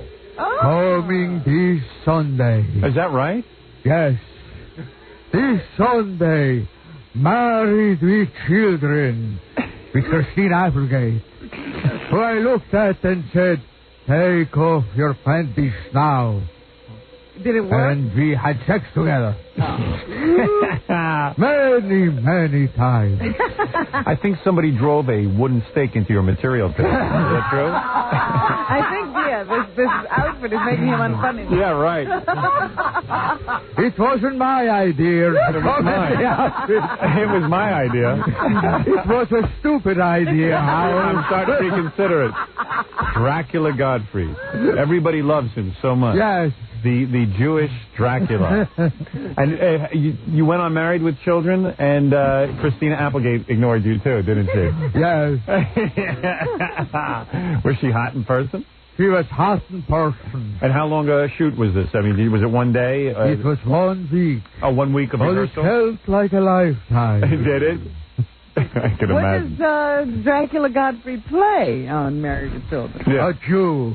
A miserable, blood-sucking Jew. Unbelievable. Well, by the way, for those of you who like this Dracula Godfrey routine, the Jewish vampire, tomorrow we're going to have the Polish Invisible Man. And he's perfectly visible. Perfectly visible. You can see him. It's unbelievable. The Polish Invisible Man. You're supposed to be undead, not unfunny. Now, wait a second. Could you resurrect your humor? Dracula Godfrey, so many great things. Tell me what you say when you see a victim for the first time. When you look into their eyes and you see a victim, how do you seduce your victims? Take us into the room when you are alone with one of your victims. Would you like to have sex with a dead man? Would you like to hold my cold member in your hand? Oh. I think it's time to buy him free breakfast. Get him that stupid egg sandwich. Shut him up. All right, Robin, let's do this. Dracula Godfrey. Are we going to be allowed to speak to regular Godfrey? Gilbert? Yeah, Gilbert. Gilbert here? I don't know. Are you going to stay in character the whole time, you think? No. Good. No. All right, He's good. dying to break out. I think this was the biggest mistake you've ever made. It looks really good. It was a good idea for about a second. No, come on, it's funny. It's funny. It was funny. Yeah. But I don't want to spend the whole day with you as Dracula. Was this funny for even 5 seconds? Yes, it was. 5 seconds? Yeah. When I walked in, it was funny. Do dice vampire. Is there such a thing as dice, anti-dice vampire? Hickory dickory dock, a mouse ran up there. Oh! I wanted you, pal. A homo. You ever like you? There you go. I'll figure out what to do with this makeup. All right, let me take a break. Let's do some... You want to sit in with the news with us? Sure, why not? You like doing that. We'll have Gilbert Gottfried with us, who is dressed as Dracula. No reason. So, you tuned in late. You did Married with Children, huh? That's a pretty good yeah. deal. And who do you play? Seriously. The same thing I always do. Like an obnoxious guy? Yes. What are you selling something? Yeah. Are you a salesman? Yeah. Do you really play a Jew? Do you try to get a date with Christina Applegate? Is that the premise? No, I didn't have one scene with Christina Applegate. What do you do? Like, what's the scene? I mean, what's the setup? I'm actually playing me. Gilbert Gottfried? Yeah. Oh. Yeah. Why? They get caught. This is the most ridiculous thing. No, that's all right. Go ahead. Stuck in I like it. I like the Dracula look. Yeah. It's a good look for me. So for me, it looks healthy. Yeah, I think he looks terrific. Yeah. You almost look attractive. So you know, I mean, he does, doesn't he? Like he came alive. Yeah. Looks like maybe you should wear white makeup all the time. He's usually so pale. This actually looks like a tan. All this makeup. It looks all right. This purple skin. No, what do you mean? Like, in other words, tell me what the characters do to meet Gilbert Gottfried, the famous comedian. How does that all work? They're on a cruise. Yeah. And the ship sinks, and they're stuck on a life raft with me. Oh, because you're the ship's comedian? Yes. Oh, well, that makes sense. I was wondering where you would go to meet Gilbert Gottfried. Yeah, on a ship. A lot of people wonder. Like Gilbert plays a cruise. Right. Yes. Yeah. Like he would do. Like he's so mainstream that people would want to see him on a cruise. What cruise is that? How many other comedians did they get to turn down the part before you went and did it? Were you the first choice? Yakov Smirnoff had already turned it down. Right. I took it. I mean, that's totally ludicrous. I don't think Gilbert's ever been asked to play a cruise. Have you ever done a cruise? No. Because you're not mainstream enough. Yeah. Gallagher turned down the spot already. People who go on cruises are into, like, traveling salesman jokes. Yes, when Jackie Vernon was still alive. Yeah, right. They would go there. I mean, this must have taken place. It's Married with Children the day after the world ended, and they're on a cruise. I'm thinking it's a cruise to hell. Yeah, and the only comedian left is Gilbert Gottfried. Here's some slides from my vacation. Yeah.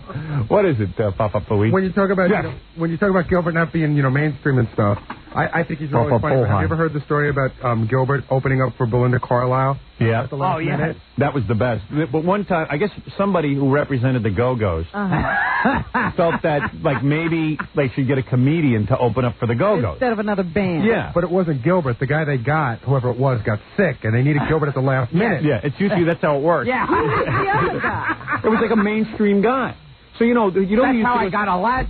I've been to I've been to like a Go-Go's concert. Like, it's all young girls. Right. With their mothers. With their moms. So Gilbert walks out, and he's not getting a laugh.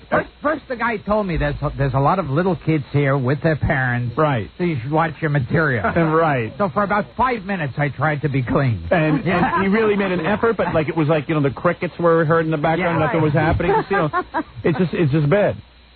5 minutes into it, every vagina joke known to man. Gilbert, and I mean dirty, filthy. I did jokes Jackie wouldn't do. Yeah, right. It was just like he wouldn't lower himself to do these jokes. Right. I saw a transcript of what Gilbert did in National Lampoon. Every third word started with the letter C. Is that right? Really did. The C word for a woman's private part. It was unbelievable. Super. To these little girls. Did they boo you off and did you get thrown out? What happened? That's why I like you, because you're brave. Yes. Or stupid. Yeah, I don't know. What happened? Don't laugh at Gilbert. Gilbert will turn on you. Did you get yelled at by the manager and stuff? Oh, yeah. Oh, that's why I love him. Did they get the hook and pull you off? Yeah, did you actually get, like, the lights go down? People were standing off to the sides, and I'm just getting filthier and filthier, and they're, like looking like...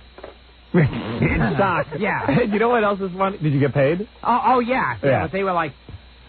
Get off. Yeah, they Get were off. like waving their hand, you know. The other funny story is that Tom Chiusano, our general manager, booked Gilbert.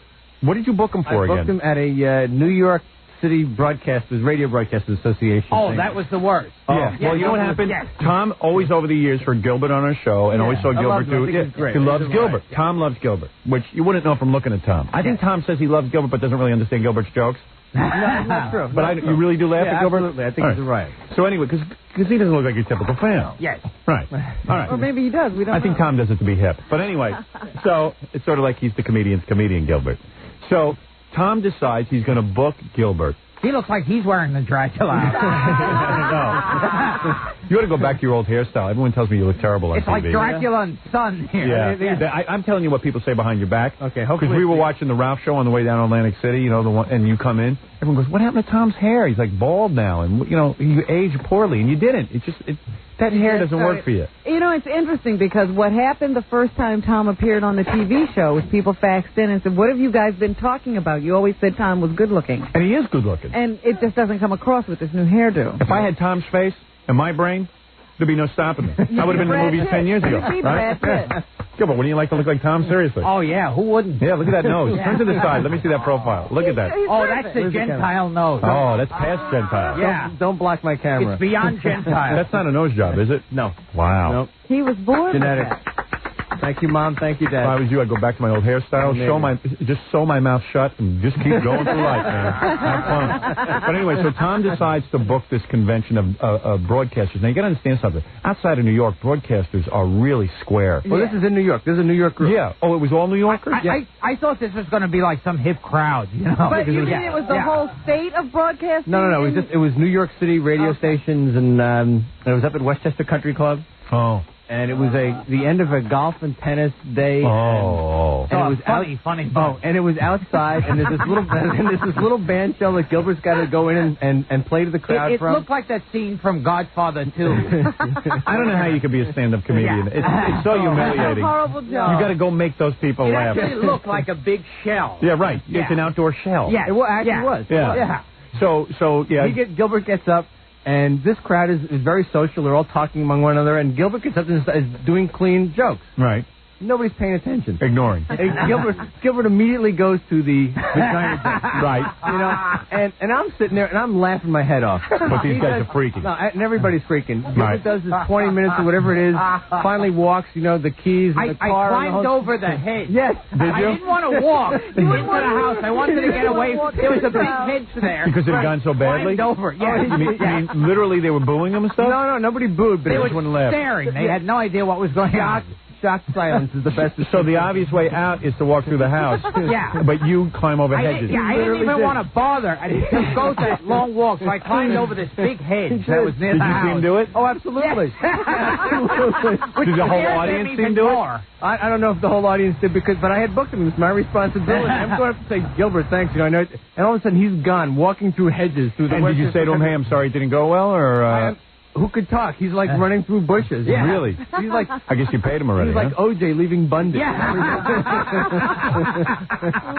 Wow. So, Gilbert, how embarrassing is this being you? Yeah. Really?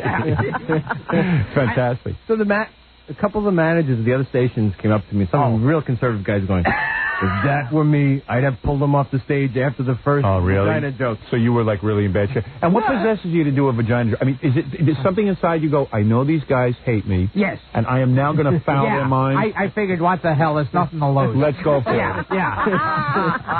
Wow. Only, I wouldn't even use the word vagina. Right, that would be too clean. Yeah. That would too be polite. That would be for their kids. Right.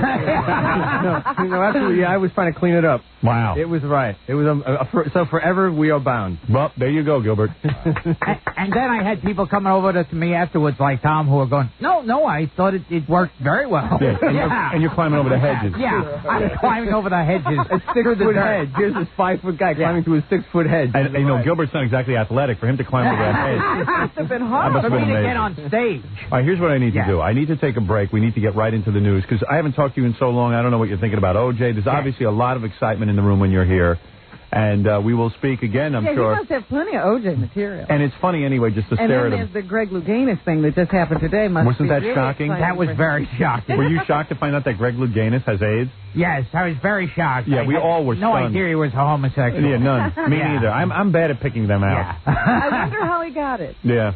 Did you see that in the newspaper? It said, Louganis did not comment on how he got AIDS. Yes. Maybe it was bad meat in a can. Yeah, exactly. Like botulism. And then I'm sure all the other athletes are very happy that he had an open sore one time when he went swimming in the pool. Yeah. He said he bled in the pool. And how about the doctor who had to stitch him up and didn't wear gloves because he figured, hey. Yeah. He's no homo. He's no homo. There you go. I'll stitch him. He's not a homo. Let's take a break and we'll be back with Dracula Godfrey. All right. Let's return to the Howard Stern Show.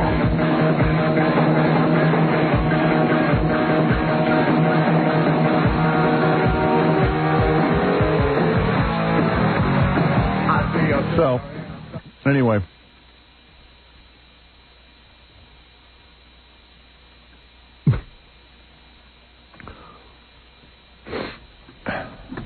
Gilbert stepped out of the room. He started panicking during the commercials. He decided that he wanted to take his makeup off. Really? So weird. Yeah. He really had one of those things? Yeah. He was like, don't you think I should take off my makeup now? I said, no, it's funny. You look funny. I think I really should. So, because Ralph came in and fixed him up, and then all of a sudden he goes, why are you doing this? I want to take it off. Oh. So now he ran into the bathroom, and he's taking off his makeup because he feels stupid. He does that dumb show Up All Night. And there's all kinds of stupid things on there. Yeah.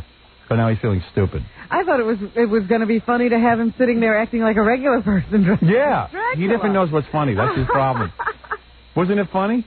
Yeah. Him dressed as Dracula? I thought he was out there getting touched up. I didn't know. No, he panicked and went into the bathroom. So you know what? I didn't want to deal with it. What image is he trying to protect? He goes, it was your idea to put me in this makeup. Oh, now he thinks it's like that night with Tom out at that country club. He's bombing. Yeah, he thought he was bombing, but he wasn't bombing. He was funny. Oh. It's great. I was kidding him about his material, but it was funny. Anyway. Getting sensitive on us. So you know what? I said to Ralph, just do what he wants. Take off the stupid makeup. I'm not going to deal with it. Oh, here he's back. I decided to come back in mid-transformation. You're funny. What's wrong with you? You freak out over the silliest things. You make a total jackass out of yourself on Up All Night, and then you come in here and you... Hey, do you have a tan? He kind of looks like he has a tan under there. I look like I have skin cancer. Now you do. It's like white people. Now it's really funny. There. What happened? You panicked, Army, and you ran out. What happened? Now I look like Dracula when the sun hit him. Yeah. You know, just before he burnt up. Yeah. You can keep the shirt. No, What? What happened? I wanted to see if I could make it to the elevator. No, because it reminds me of all those times, like I one time saw Fred Travalena on Kathy and Regis Philbin dress up like Jack Nicholson. Right. And the bit immediately tanked. Right. In the first 2 minutes. Yeah, but you didn't tank. Yeah. You didn't tank. You pulled it off. You thought this worked well? I thought it worked remarkably well. No, I'm being serious. You know, he is so insecure. Yes. But as soon as you put it on the Channel 9 show. You got a flashback of other comedians bombing dressed up in funny outfits. On the Channel 9 show, he did such a funny Dice Clay, and it was the height of Dice mania, that I said, come on as Dice. He came on as Dice, he killed. We had a homosexual comedian on who sweated, and Gilbert made fun of the whole time, and it was unbelievably funny. I thought that poor guy was going to wind up in a puddle on the floor he was sweating. And Gilbert was sure that he bombed, because it was my idea for him to dress up as Dice. But you're funny. You did not bomb. Yeah. And you in that costume is funny. And you can say nothing funny, and it's funny. Yes. I do say nothing funny. That's true. Yeah. Let me see. You even got a fax. Here, listen. Howard. Gilbert is the reason that people hate Jews. He is loud. He is loud, annoying, and has the typical money-lending-like attitude. No, not lending. Oh, no, it's money... excuse me. Money-lending kike attitude. I thought that said like. He's probably a faggot, too. Oh, no. I bet he was in a threesome with Berry Fairy Ralph and that butt diver Luganis. Soon we'll have to change his name to Gilbert Got AIDS. He shouldn't worry about losing his last name, though, because soon O.J. will be using it with that jury. You know, Gottfried. Oh, Gottfried. And what about that jury? It must look like the unemployment office in the jury room. Grape soda and Kentucky Fried Chicken hot wings everywhere. Oh. What the hell is going on in the world? Signed Marsha Clark. Oh. Actually, it's signed by Rabbi Schwartz, whoever he is. Actually, it's not even signed. And one time I saw a comedian on Friday Night Videos dressed up as Cher. Oh, really? So she couldn't get out of the Cher character. Right. And Louis Anderson was on plugging his book about his alcoholic father. And he was going, you know, my father would come home drunk and beat me and my mother. And she was going, oh, yeah. I know it was Judy Tenuta, wasn't it? As Louis Anderson talks about, Louis Anderson, a real funny guy, sitting there talking about his alcoholic father beating him. Oh. I would hide in the closet when he beat my mother. And meanwhile, there's Judy's in a Cher outfit. Yeah, babe. All I'm telling you is that's funny. You as the same kind of you thing. as Dracula is funny. Even the idea of you sitting there talking as Gilbert just as Dracula. That's right. Now go back and put your makeup on. All right, anyway, let's do some news with Gilbert Gottfried. Gilbert, you want to plug anything? Give me the plug. Yes. He always does this. Yes. Married with Children this Sunday on Fox. Friday, Gilbert at Catch a Rising Star at the Hyatt in Princeton, New Jersey. And Saturday, Catch a Rising Star at Governor Morris Hotel in Morristown, New Jersey. Gilbert very busy. And will you be wearing your Dracula costume? Yes. No, I'll be wearing my Lon Chaney Jr. outfit. Let's send Gilbert out on the street as Dracula and let him talk to people. Walk around. Hello, I am Dracula Gottfried. Nice to meet you, young Negroes. I am a friend of the Negro peoples. I like the way you dance and the rhythm that you're born with. I think he should go out as Jewish Dracula. Yeah, Jewish Dracula. You could take an O.J. poll as Dracula. Do you think O.J. is guilty? Do you think he's a violent, murderous Negro? Do you just support him because he is a sponsor? You'll get killed. He is an animal. What if you went out on the street? Seriously, now let's just talk this out. You thought another good idea. Wait a second. I like this idea. Oh, okay. Showing up as Dracula. But you can't call black people Negroes. They get mad. If you went up to a black person and said, "Hello, I am Dracula Gottfried, and I am here to take a poll." Then they go, "Feet don't fail me now." Oh, I done seen a ghost. And their hair will go straight up in the air. You're going to kill me. Stop doing it. So wait a second. If he dead, why he walking around? Somebody done turned into a bat, and it wasn't me.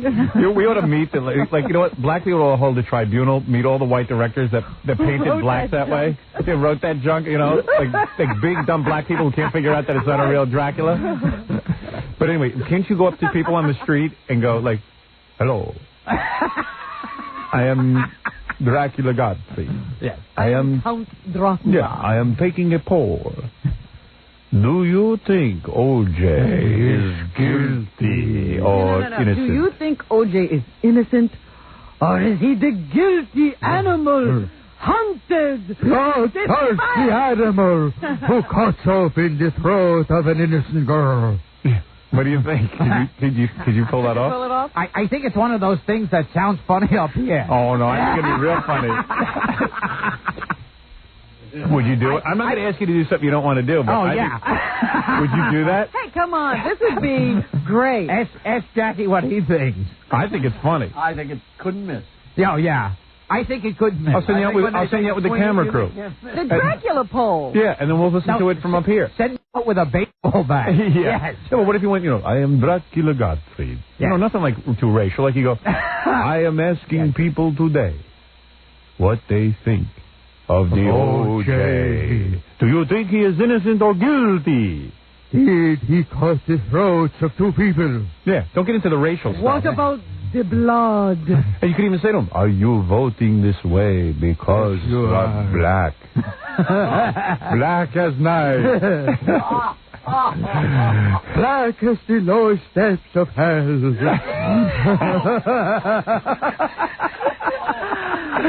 Black. You are black.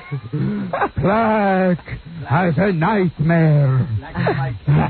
We're not doing the racial stuff. Black as my cave.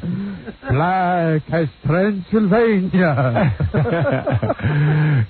I mean, can you do it without slipping into like the heavy racial stuff? Because otherwise you get beat up. Yeah. I believe that Gilbert will be as politically correct as possible. You're right. Looking into He'll be the like, face hello, of gentle those person. people on the street. Hello, Mr. Black or African American. Yeah, right. Excuse me, Mr. African. My name is Dracula Godfrey. Do you say O.J. is innocent because you are black? Blacker than my cape in the deepest cave of Transylvania. Blacker than the thoughts of a psychotic killer. Why didn't Dracula ever bite black people? Because he had taste. I couldn't resist. May I ask you? They just handed me a punchline on a plate. Why don't you go out? Seriously, would you do it? But without going, don't go into the racial stuff so you don't get your ass beat. Yeah. Or do it if you feel it. Yeah, I mean, yeah. If you feel brave, I'll send you out there. Like, I'll listen through here. Yeah. You'll have a microphone in your hand. I'll have a camera on you too. Picture it. And if you hear a fist coming toward my face, well, it's up to you. I mean, you feel comfortable doing it? Just tell me. Will you be out there with the camera crew with St. John and Gorilla with Gilbert's a weird guy. I can never figure out if he wants to do something. Sure he does. That'll be great. Do you want to do it? Or is this Gilbert harassment? I'll throw in another shirt. I don't want to force you to do it. Oh, boy, you'll throw in another shirt. I think it'd be funny. Do you want to do it? This looks like it was sewn right before I got here. You want to do it or not? I think I'll skip this one. Will you? Yeah. Oh, it would have been a classic. It would have been a classic. Offer more. No, what is offer more?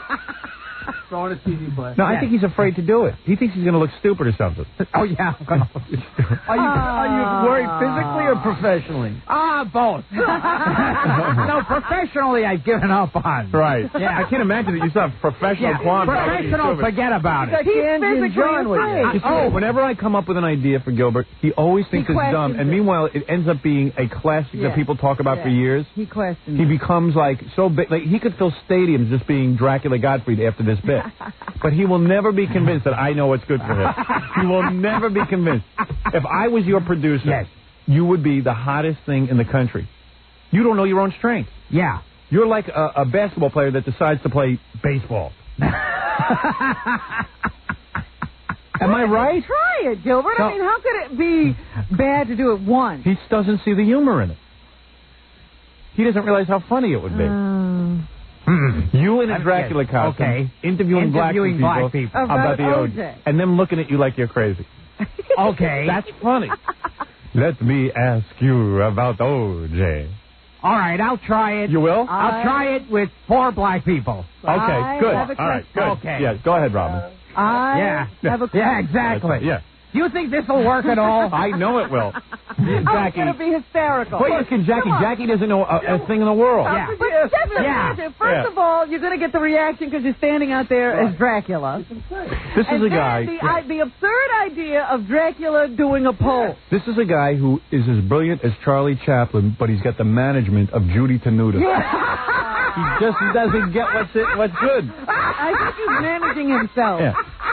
All right, Gary, before Gilbert changes his mind. Yes, All do it with 4 I gotta black have people. the Dracula makeup touched up.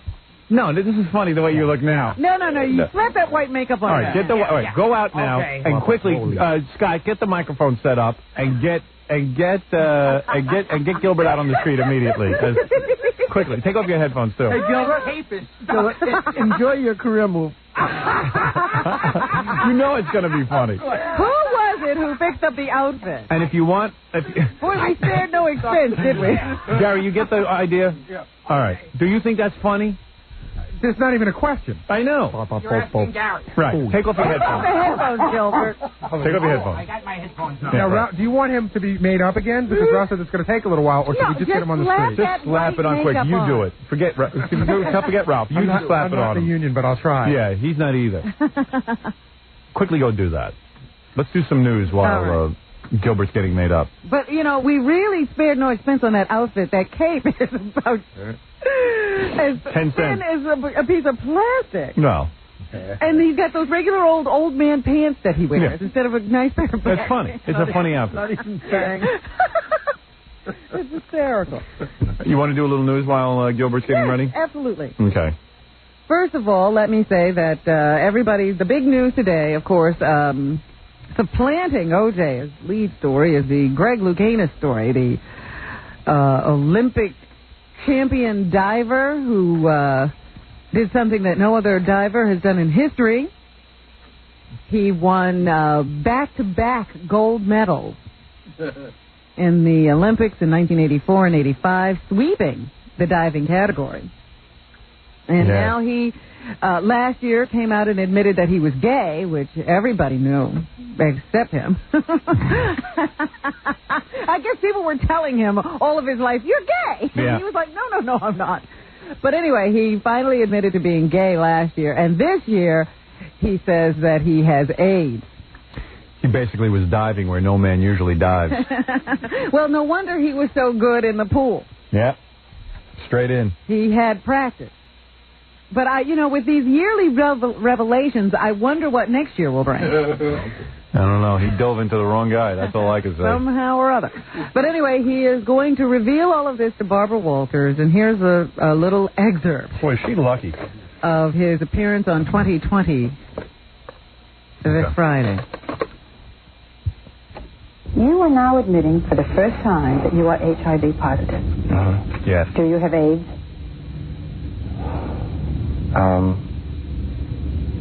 Obviously, the guy looks 100 years old, Barbara. Why don't you torture him a little? He's almost bald and looks 100. Yeah. What do you think he has? He's HIV positive. What do you think he has? But HIV positive doesn't mean you have full-blown AIDS. That's what she's asking. Take a look at him. According to the CDC standards of AIDS versus HIV, I do have AIDS. Oh, Jack. Jackie. Very, very tasteless. The most hysterical thing to me, though, is that he pauses like he didn't know this question was coming. Yeah. He came on this interview to tell everybody, and it's like Barbara all of a sudden came up with a great question. Gay guys love him, too, man, because he's got such a gorgeous body. Oh, swimmer's body. Mm-hmm. And he was an athlete who was beloved by all. Except Fred. He doesn't love anybody. So now he's saying that he has AIDS, and he has decided to come out and tell everyone. He's had it. He's known he's had it since 1988 when he was making his second Olympic appearance. He had a manager and friend who had AIDS, and then he went and got tested, and it turned out that he was HIV positive. He knew he was HIV positive at the time he was competing, and when he had that mishap in a warm-up dive where he hit his head on the diving board upon entering, just before entering the pool, splitting his head open and requiring, 5 or 6 stitches to close up the wound. So there was a big question as to how he handled that whole situation. What did it feel like knowing that he had just, he was HIV positive and now he was bleeding? What were his concerns? Here's Greg Louganis again. Okay. I hope this is what he'll be talking Who knows? Some people don't think that AIDS has touched their lives. A lot of people saw me at the Olympics and they were cheering for me. So now all of those people can't say that they have not been affected by AIDS. Yeah. Did Greg Louganis ever talk a little bit more forcefully? I think that was his tone all along. Yeah. You think he's just getting so weak he can't talk? No, not weak. I think, just now that I'm gay, let me just... Let me talk gay? But... No, I think that was pretty much his way. That was it all the time? So anyway, he's saying that people can't any longer say that they've never been touched by AIDS. Everyone knows someone who has HIV. Oh, we're all going to get it. Scott, what's going on with... He's going down now. Oh, he's going down now? Oh, I got to see this. Yes. So let's finish up the Greg Louganis stuff. Play that next piece there. I didn't anticipate hitting my head on the board. Oh, whoa, no, now he's sounding real gay. Yeah, you're right. You're absolutely right. Yeah, I thought so. The word anticipate. I didn't anticipate. Yeah, no, now he's definitely more gay. All right. Hard. I didn't anticipate, blood. That's something that I didn't think about at the time. See, I never remember him sounding like that. No, you're right. But he's claiming that, he never thought, of course, diving's not a contact sport. You don't usually think of bleeding when you're diving into a pool. This is why, and I know it's a distasteful subject, that we have to consider the fact that AIDS patients must be identified, because this doctor who was unknowingly sitting and stitching up Greg Louganis and was exposed to his blood was also exposed to potential AIDS himself, because he could have had a cut on his hand or he could have cut himself in the stitching process. And Greg Louganis, had he been really brave, would have said, you know what, sir, I've got to tell you something. I have HIV, and I would hope that you would wear some gloves or at least be very aware of it. I mean, come on. What's that all about? I mean, this doctor probably has a wife and family and kids, or maybe he's gay himself. And would have had a hard time explaining to everybody, I got it from stitching up Greg Louganis. Yeah, who's going to buy that? At least Greg Louganis had some fun, if that's your idea of fun, getting the AIDS. This doctor wasn't having any fun stitching him up. Finally, you have another tape of Greg Louganis, yes, the hero. I'm doing okay. I'm doing all right. Health-wise, everything seems to be stable and that sort of thing. I still have bouts of depression, but I'm working on that. Jackie has bouts of depression, that's why he's laughing. Yeah, everybody's got that. Right. So anyway, a doctor who was asked about this situation of Greg diving into the pool and bloodying himself says that the chlorine would have inactivated the AIDS virus, so the other divers were not at risk. But as you said, the doctor certainly was. Well, Robin, out on our street right now is Dracula Godfrey. Is he out there? He's been remade up, and he's out on the street. No wonder. He's got a full cape and look at that. I pull this up. Oh, there he is. Hi. Hello. Dracula Godfrey? That's John. Why am I not talking to Dracula Godfrey? Hello? Yes. Dracula Godfrey? Yeah. Oh, we're in search of black people. They're running from Stuttering John. I think they're running from you, Gilbert. Now remember, Gilbert, you're Dracula Godfrey. Okay. And you're going to ask about the O.J. trial. Yes. All right. I get the premise. Right. And it is funny. Yeah. And you can do an interview. Yes. Okay. Stuttering John says we have some Negroes coming. Yeah, but you better not say that to their face. Calm down, Drac. You're going to get your ass kicked, They're all saying no. They all say no? They're shaking their heads. Have you shown yourself to He them? is looking for Negroes to speak to Dracula. I like the premise. I like the setup. Oh, I think he's got some... Uh-oh. I think he has found a black person. He must have, because he's A not black saying... person with a box who is afraid. He has a box that he must deliver. Oh, he is thinking, will I lose my job if I don't deliver the box on time? I must deliver this box. Now, Gilbert, is he coming up to you? Here's a guy who can either be black or Indian. He doesn't care. All right, let's try him. Ask him if he's black. I bid you welcome. Tell him who you are. I am Gilbert Dracula Gottfried. You are a black man, are you not? Yeah. Do you believe that O.J. Simpson is innocent? He's innocent. How can you believe that he is innocent? He didn't kill his wife. He did not kill his wife, even though his blood ran over their bodies. Do you still believe, even though he was found with the knife and with the blood and with the fingerprints, that O.J. Simpson is innocent? I know he is innocent. Ask him who did it then. Well, who does he think? Who exactly did this then? Somebody else. Are you saying maybe a white man killed them? I didn't say that. I'm not a racial guy. Ask him, isn't it true that you are siding with O.J. because he's black? Okay, are you siding with O.J. because he is a black man like yourself? No. I think he's innocent because why should he kill his wife? Even though he's jealous, so why should he kill his wife? Why should a man kill his wife at all? Well. There is logic to this. He must be innocent. All right, send him on his way. All right. I thank you. We have more black people. Good. Dracula Gottfried. Yes. All right, one more for Dracula Gottfried. Hello, sir. How you doing, sir? I bid you welcome. How you doing? I am Gilbert Dracula Gottfried. Are you a black man? Yes, I am. I am too under this makeup. Now, do you believe that O.J. Simpson is innocent? Yes. Why do you believe he's innocent? Did you not see all the evidence? Not really. Not really? No. Is that a place in Hungary, Nara really? Ask him if he can suck his neck. I was born in Nara really. Ask him if he can suck his neck. Can I suck your neck? No. All right. You let O.J. Simpson suck your neck. All right, you better get up here. You're bombing. Get up here. I told you it wouldn't work. Don't tell him that. Howard, I have one black woman here waiting. All right, quickly. Gilbert, come in. Dracula Gottfried. Go ahead, Dracula.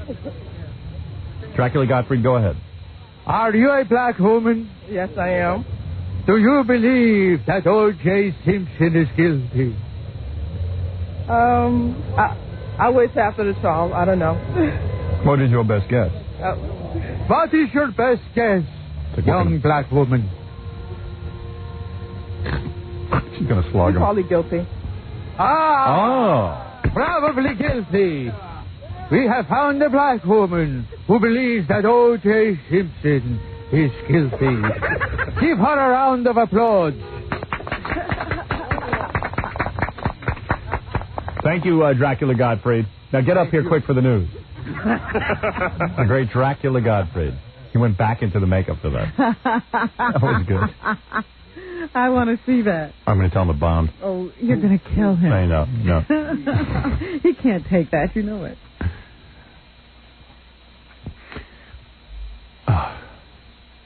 That's funny.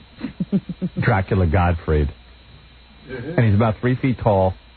I know, he's probably looking up to everybody he's interviewing. And you notice how he behaves? Oh, yeah. In front of black people? He immediately got into line. What did I tell you? He'd be politically correct. No, you're a Negro. I mean a black person. I mean a black African. I am too. Yeah. Right on. I just like to see him squirm. So what else is in the news, Robin? Of course, O.J. Simpson is in the news. His trial continues with more and more news coming forward. Today in the Post, Cindy Adams claims that there is a drug dealer who has stashed himself away in Miami. What'd I tell you? And claims that he sold O.J. crystal meth, not at a McDonald's, as he claimed to have visited on the night Nicole was murdered, but outside of a Burger King. He was driving in his Bentley along with Kato Kaelin. Yeah.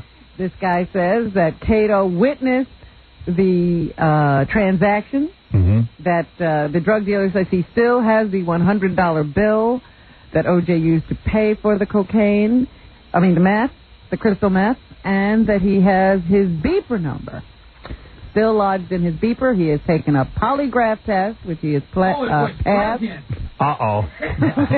You were brilliant. You were brilliant out there. Gilbert? It was a brilliant idea. Wow. You're really smart to go do that. Oh, yeah. Nothing funnier. It was an extraordinary idea. Hey, Gilbert, not only was that good, but could you come in tomorrow as Granny Clampett? We could send you dressed up down on the street to interview black people? Boy, did you behave yourself in front of black people. Man. You were really I'm a Negro too under here. Yeah. I'm black like you, brother. Yeah, brother. Yes, brother. Hey, let me tell you something. There's a lot of people in this O.J. case who are guilty of hiding the facts, and they are despicable. Well, this drug dealer is saying that he thinks that Kato Kaelin should sing when he gets on the You're damn right he should. Kato has never said that O.J. was buying drugs at the time they took that little ride in the Bentley the night Nicole was murdered. But this Kato rotten hell if he's lying. He is to be the next witness. Right? Okay. Yes. Let the Kato rotten hell. The drug dealer is asking for immunity in order to testify. He doesn't want to do anything to incriminate himself. Immunity. But he's hiding out now, afraid for his life, I guess. Yes, a fair far worse things evading man than death. Yes. So anyway, Kato Kaelin, as I said, will be the next witness in the case after they get through grilling Tom Lang, the detective. Yeah. Johnny Cochran trying to make mincemeat of his testimony yesterday. Johnny Cochran. Cochran? Yes. Cochran. Johnny Cochran. Johnny. My lawyer is Johnny Cochran. All right. Good. How come you know what? I think black people steal your powers. It's like kryptonite. Black people like kryptonite to Gilbert Gottfried. All his humor goes. Yeah, right. Excuse me, do you think O.J.'s innocent? He's standing over... brother. Brother, he's standing 100 feet away. John is talking to the Negro. Yeah, right. Oh, here's a black man. When they get close. Yeah. When they're in earshot. Oh, there's a black man. Oh, I love the Jeffersons. So you say that there were some new allegations. Yes, and not only that, I was talking about Kato Kaelin taking the stand next. He is also just continuing to pursue his showbiz career. I see that he has been photographed for the New Yorker, a New York magazine, by the famed photographer Annie Leibovitz.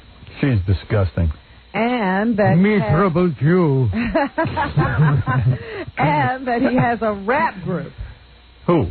Kato Kaelin. Get out of here. I'm not kidding. Look oh, at the papers, do you have a tape of that? No, I don't have a tape. They just have a picture of him and his fellow rap artist. That's outrageous. So he's continuing, and he has a whole new look. We were discussing that the other day. He now looks like Brad Pitt with the long hair, and it's all nicely colored. Right. Got a whole new wardrobe. I don't know how where he's getting this money. Kato seems to live no matter what. Isn't that great life? Like you just kind of live on somebody's estate and they just let you hang out and junk. That's Kato Kaelin. I'd like to find a murderer to live with. Yeah. Yeah. Help him out.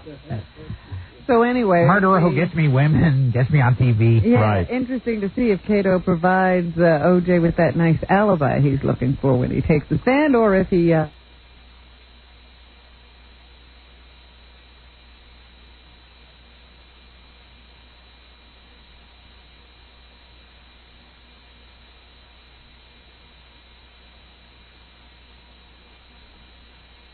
You can work on his estate. Yes. Out in the desert. Charlie would never turn him out. Too bad John Wayne Gacy's not alive anymore. Yeah, because he can work at his estate. Yes. Put him up as a house guest. Right. Do a little gardening. Tom Lang, the detective, was again on the stand yesterday. Here's a little bit of the testimony. Johnny Cochran did get Johnny Cochran. Johnny Cochran. Yes. Did get him. Johnny Cochran. that... Oh, the quiet. evil Johnny Cochran. He's a piece of work. Go ahead. Let me tell you what he got him to admit, please. Okay. He got him to admit that the coroner had somewhat botched the examination of the bodies by destroying or throwing away the stomach contents. And he also admits here that they didn't get that blood off the gate for some time after their investigation of the murder scene was over. Well, the defense would be happy that the police didn't get all the other evidence, because if they had, it'd probably OJ be in the electric chair. It seems to me that there's a good case here for saying that despite all the screw-ups, they still found OJ's blood all over the place. I think after a while they just said, we don't need much more evidence. I directed him to do that, and I believe I mentioned to check the entire gate. All right. And you expected that to be done, isn't that correct? Mm-hmm. Yes. Mm-hmm. Now, it was not done on June 13th, was it? No. In fact, it was not done until July 3rd, some 3 weeks later, is that right? That's correct. Aha! And I know what's going on in the minds of those female black jurors. What? That is a fine brother. Look at him questioning them police and getting them all nuts. Look at him. Speaks well, wears a nice suit, is a handsome man. And he is getting those police to break down. OJ, innocent. Lawyer. And then Cochran makes the case. OJ's gonna walk. Cochran makes the case that that blood could have happened or been put on that gate at any time. Now, with regard to blood spots and blood drops, you can't tell the date that blood was placed there, can you? Blood. You can't really tell the age, no. I never drink blood. Now, in regard to blood spots and blood clots, you never really do know where they be laying, do you? And what time they got there with the blood clots and the blood spots. Street again? Dracula got in that character? Yeah. Now, excuse me, there, monsieur. Do you think that the OJ didn't get this? Meanwhile, it seems that they have another Put me in black makeup on the street. Maybe it'll be safer. Yeah. They seem to have another reluctant witness for the defense. There's a woman, Kathleen Bell, who it was claimed by the prosecution doesn't want to testify, but the defense does say she wants to testify that this is not true. Kathleen Bell is expected to testify that Mark Furman, one of the detectives in the case, made some racially disparaging comments to her at some time. So the OJ case continues. All right. Well, you watch that, Gilbert, on TV? Oh, constantly. Yeah. You don't even have a TV, do you? No. A lot of arguing going on in Congress. The House of Representatives continuing to move along on their contract with America. But there seems to be a little bit of a problem. They say that, they're slashing and cutting, and now the Democrats are saying they're going to rob young children of those hot lunches they get in school. Yeah, like that's a prize. And that should I go interview black people on the street and ask them if they rob young children? Pizza and cheese sticks. So they were arguing a little bit about this. So they won't be able to have those little fish sticks with the orange juice that you peel the tin off of. That great pizza. Yes. Yeah. So here's a little bit of the debate that was going on. The pizza and an English muffin. Congressman William Goodling, who is then interrupted by Representative by Dracula George Miller. Okay. If I was employed in USDA, I'd put out those kind of figures too, because there's a good possibility that quite a few of them will lose their job.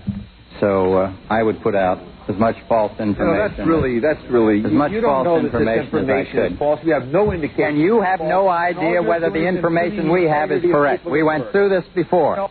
I love a good argument. And Gilbert, what's your story? Are you political at all? Oh, yes, very. No, come on. I mean, are you like a registered Republican or Democrat? I'm against Hitler. No, come on. Do you have any political feelings? None. I don't understand. Did you vote in the last election?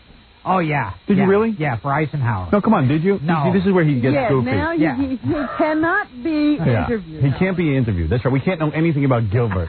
like the whole world's waiting. So mysterious. Look at this, seriously. Do you ever get involved politically? No. And do you ever vote? No. You really don't? Nothing. Because I can't see Gilbert even knowing how to register vote. Oh, you think he doesn't vote at all? You really don't vote, seriously? I go behind the curtain and try on pens. I just thought that, like, maybe you... No, I can't see Gilbert going and voting. So you've never voted for any of the presidents? Gilbert couldn't buy a thermometer when he was sick. So I think he's voted. Seriously, have you ever voted? I didn't even know they had those thermometers in regular stores. Have you ever registered to vote? Yes. Oh, you have? Yes. Oh, so you did vote? Yeah. I feel like I'm playing What's My Line. No, but did you really vote? No. You didn't? No. Okay, I believe it. Yeah. Yeah, you did vote? Yeah, who cares? Yeah. You know what? Who cares? Like who gives a the rat's ass? The world is anxiously No, awaiting. but I mean, it would be kind of... Yes. Well, I'd all be curious the people to know... you influence, Gilbert. Yeah. Oh, yeah. All of your fans. You control so many votes. Yes. Yeah.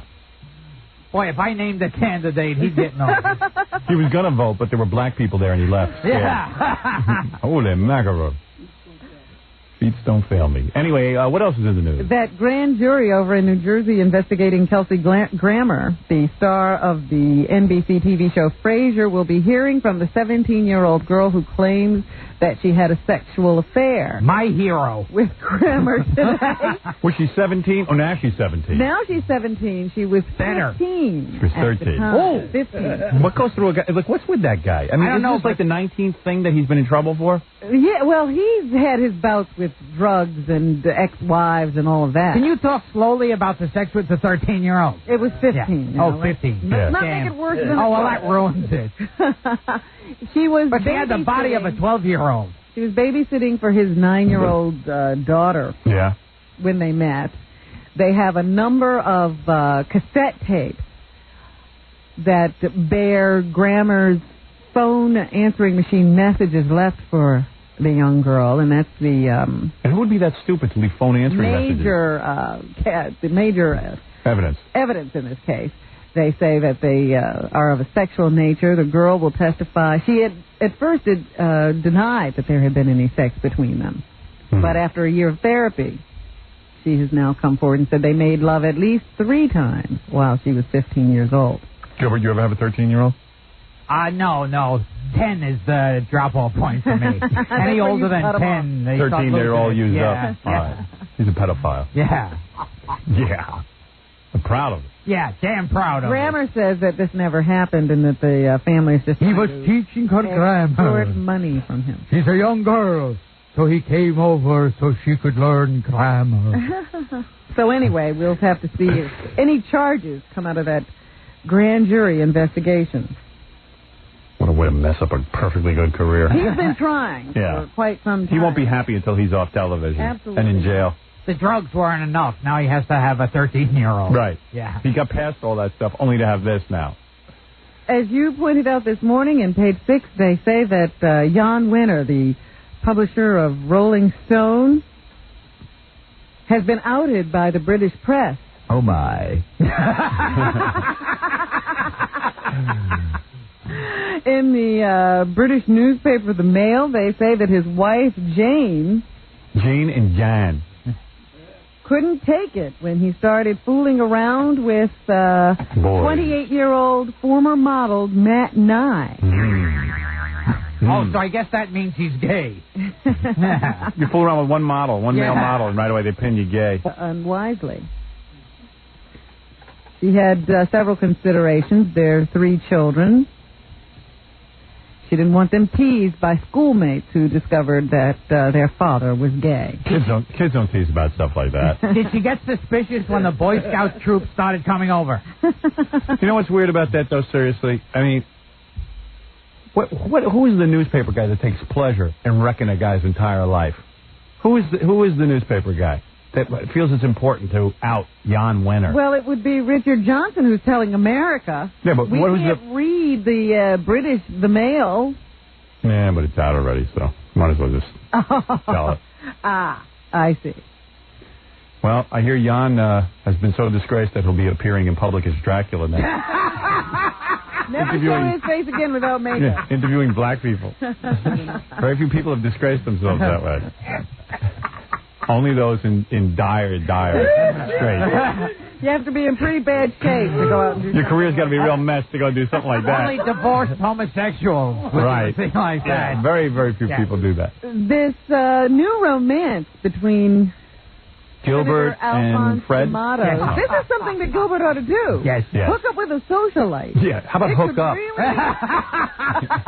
How about hook up with that guy Jan Winter was going out with? Really improve your career. Right. We seem to still be fascinated by the romance between Senator Al D'Amato and Claudia Cohen. Yes. Today in the Post, they analyze this whole situation. Once again, they're hounding the current Mrs. D'Amato. You make her life who is miserable. Not a public person. Right. And taunt her, they do, with these questions as to how she feels about her husband's desire to get an annulment so that his marriage to Claudia Cohen can be accepted by the church.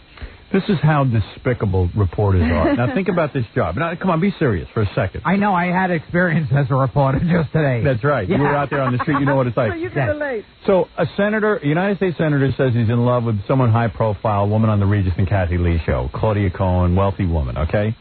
The guy's been separated now for 13 years. His wife and him have pretty much, worked out their situation, whatever it is. His wife's a private person. So it comes out that the senator now wants to marry Claudia Cohen. So what does a reporter do? They go and torture the senator's wife from 13 years ago. They go by her house and torture her and keep asking her over and over again, how do you feel? Yeah. How do you feel? She feels great. She finally said to him, look, why don't you go talk to the two people who are holding press conferences and leave me alone? Yeah, I'm not looking to talk to you. I'm a private person. Imagine if you got a girl, Gilbert, and then you broke up with her. Well, now you're just talking crazy. Yeah, okay. Yeah, I can't talk to you about this because you would never break up with a girl because you're just trying to get one. Yeah. Right. But imagine you got a girl and you broke up and then Welcome to the science fiction hour. All right, so forget it. There's no talking to you about this. Absolutely not. He can't relate. No, he can't. By the way, Gilbert will be on Married with Children this Sunday on Fox and be at Catch a Rising Star tomorrow night in Princeton, New Jersey, and Saturday night at Catch a Rising Star in somewhere, Morristown, New Jersey. Somewhere. Go look somewhere. Go look for him in Morristown. Somewhere. And at the Governor Verner Morris Hotel. Werner Morris? Governor Morris Hotel. Who can read this? Well, anyway. What else is in the news? Darryl Strawberry, I told you yesterday, said that he played drunk while he was on the 1986 Mets, the World Series championship team. And yesterday there was a lot of fallout. He's made these allegations of a drunken team in a new article that's to appear in Sports Illustrated next week.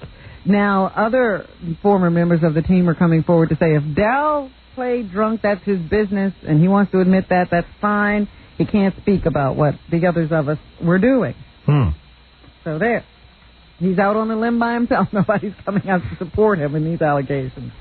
Not making many friends. Have you ever taped Up All Night drunk? Oh, yes. Yeah. Yeah, because it would really make a difference. People would know. The quality would drop. Understood. Yes.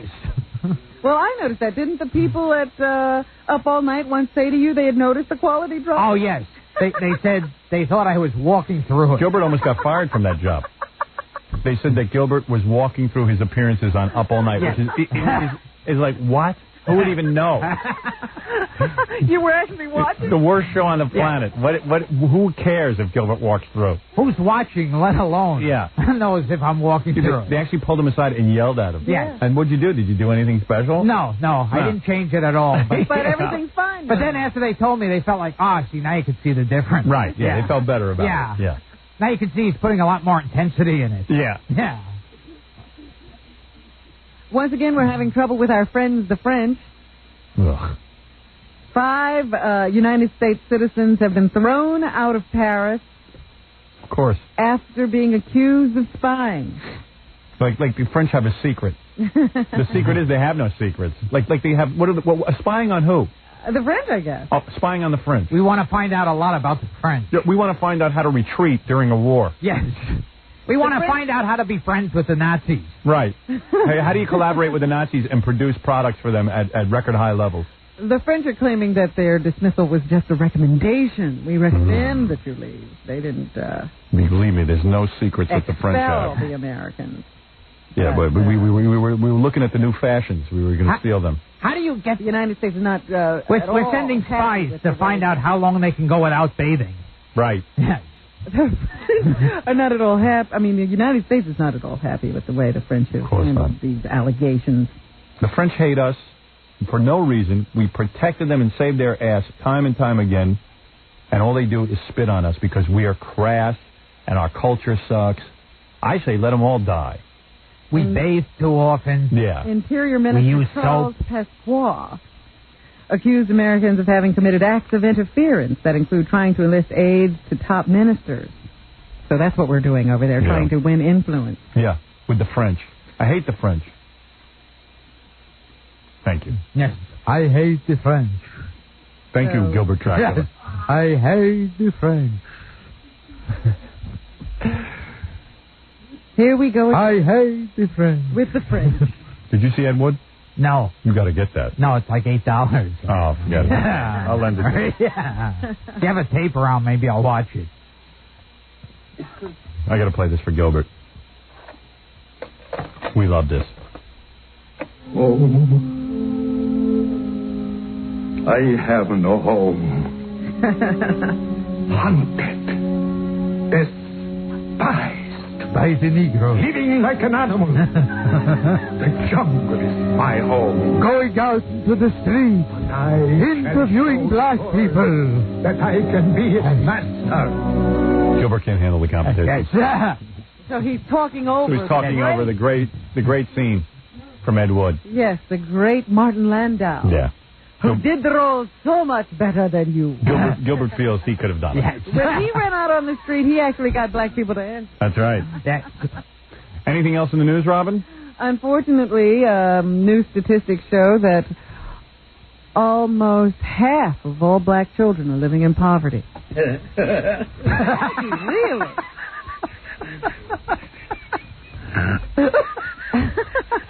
Not funny. And mostly it's because so many of them... Stop it. Calm yourself. Get hold of yourself, Gilbert. He thinks the show's funny. Yeah. He likes our humor. Oh, dear. Yeah. Because so many children are being raised in single-parent families. That's right. There's a big problem with that. There's a big problem with that. There'll be a big problem with that. Oh, yeah. We got to stay with our family. We got to find out who our pappy is. If all of us would stay with our family, then we wouldn't have this problem. If I could instigate this allegation for a second... Yes. Black people are going to beat you up. I want to just be behind Gilbert as he walks out. All right, so there's some shocking news that the reason that there's a lot of black kids who don't have it together is because the fathers don't stay with the family. Well, I didn't say anything about having it together. I'm simply telling you they live in poverty. I see. I'm glad I'm tickling your fancy today, Jackie. All right. Very good. There's some news that I didn't know. Very sad. Very sad statement. Very sad. Oh, shut up. What were you more shocked by, that story or the Luganis AIDS story?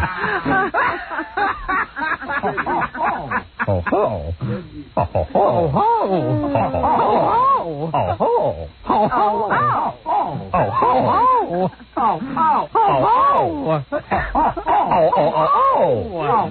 Oh ho! All right. There's one final story I really want to do, but I need to run and get it because it's not in here. Where is it? Far? Is it in your apartment? No, it's in the next room. Oh, so go ahead. I'll kill some time with a couple of oh-ohs.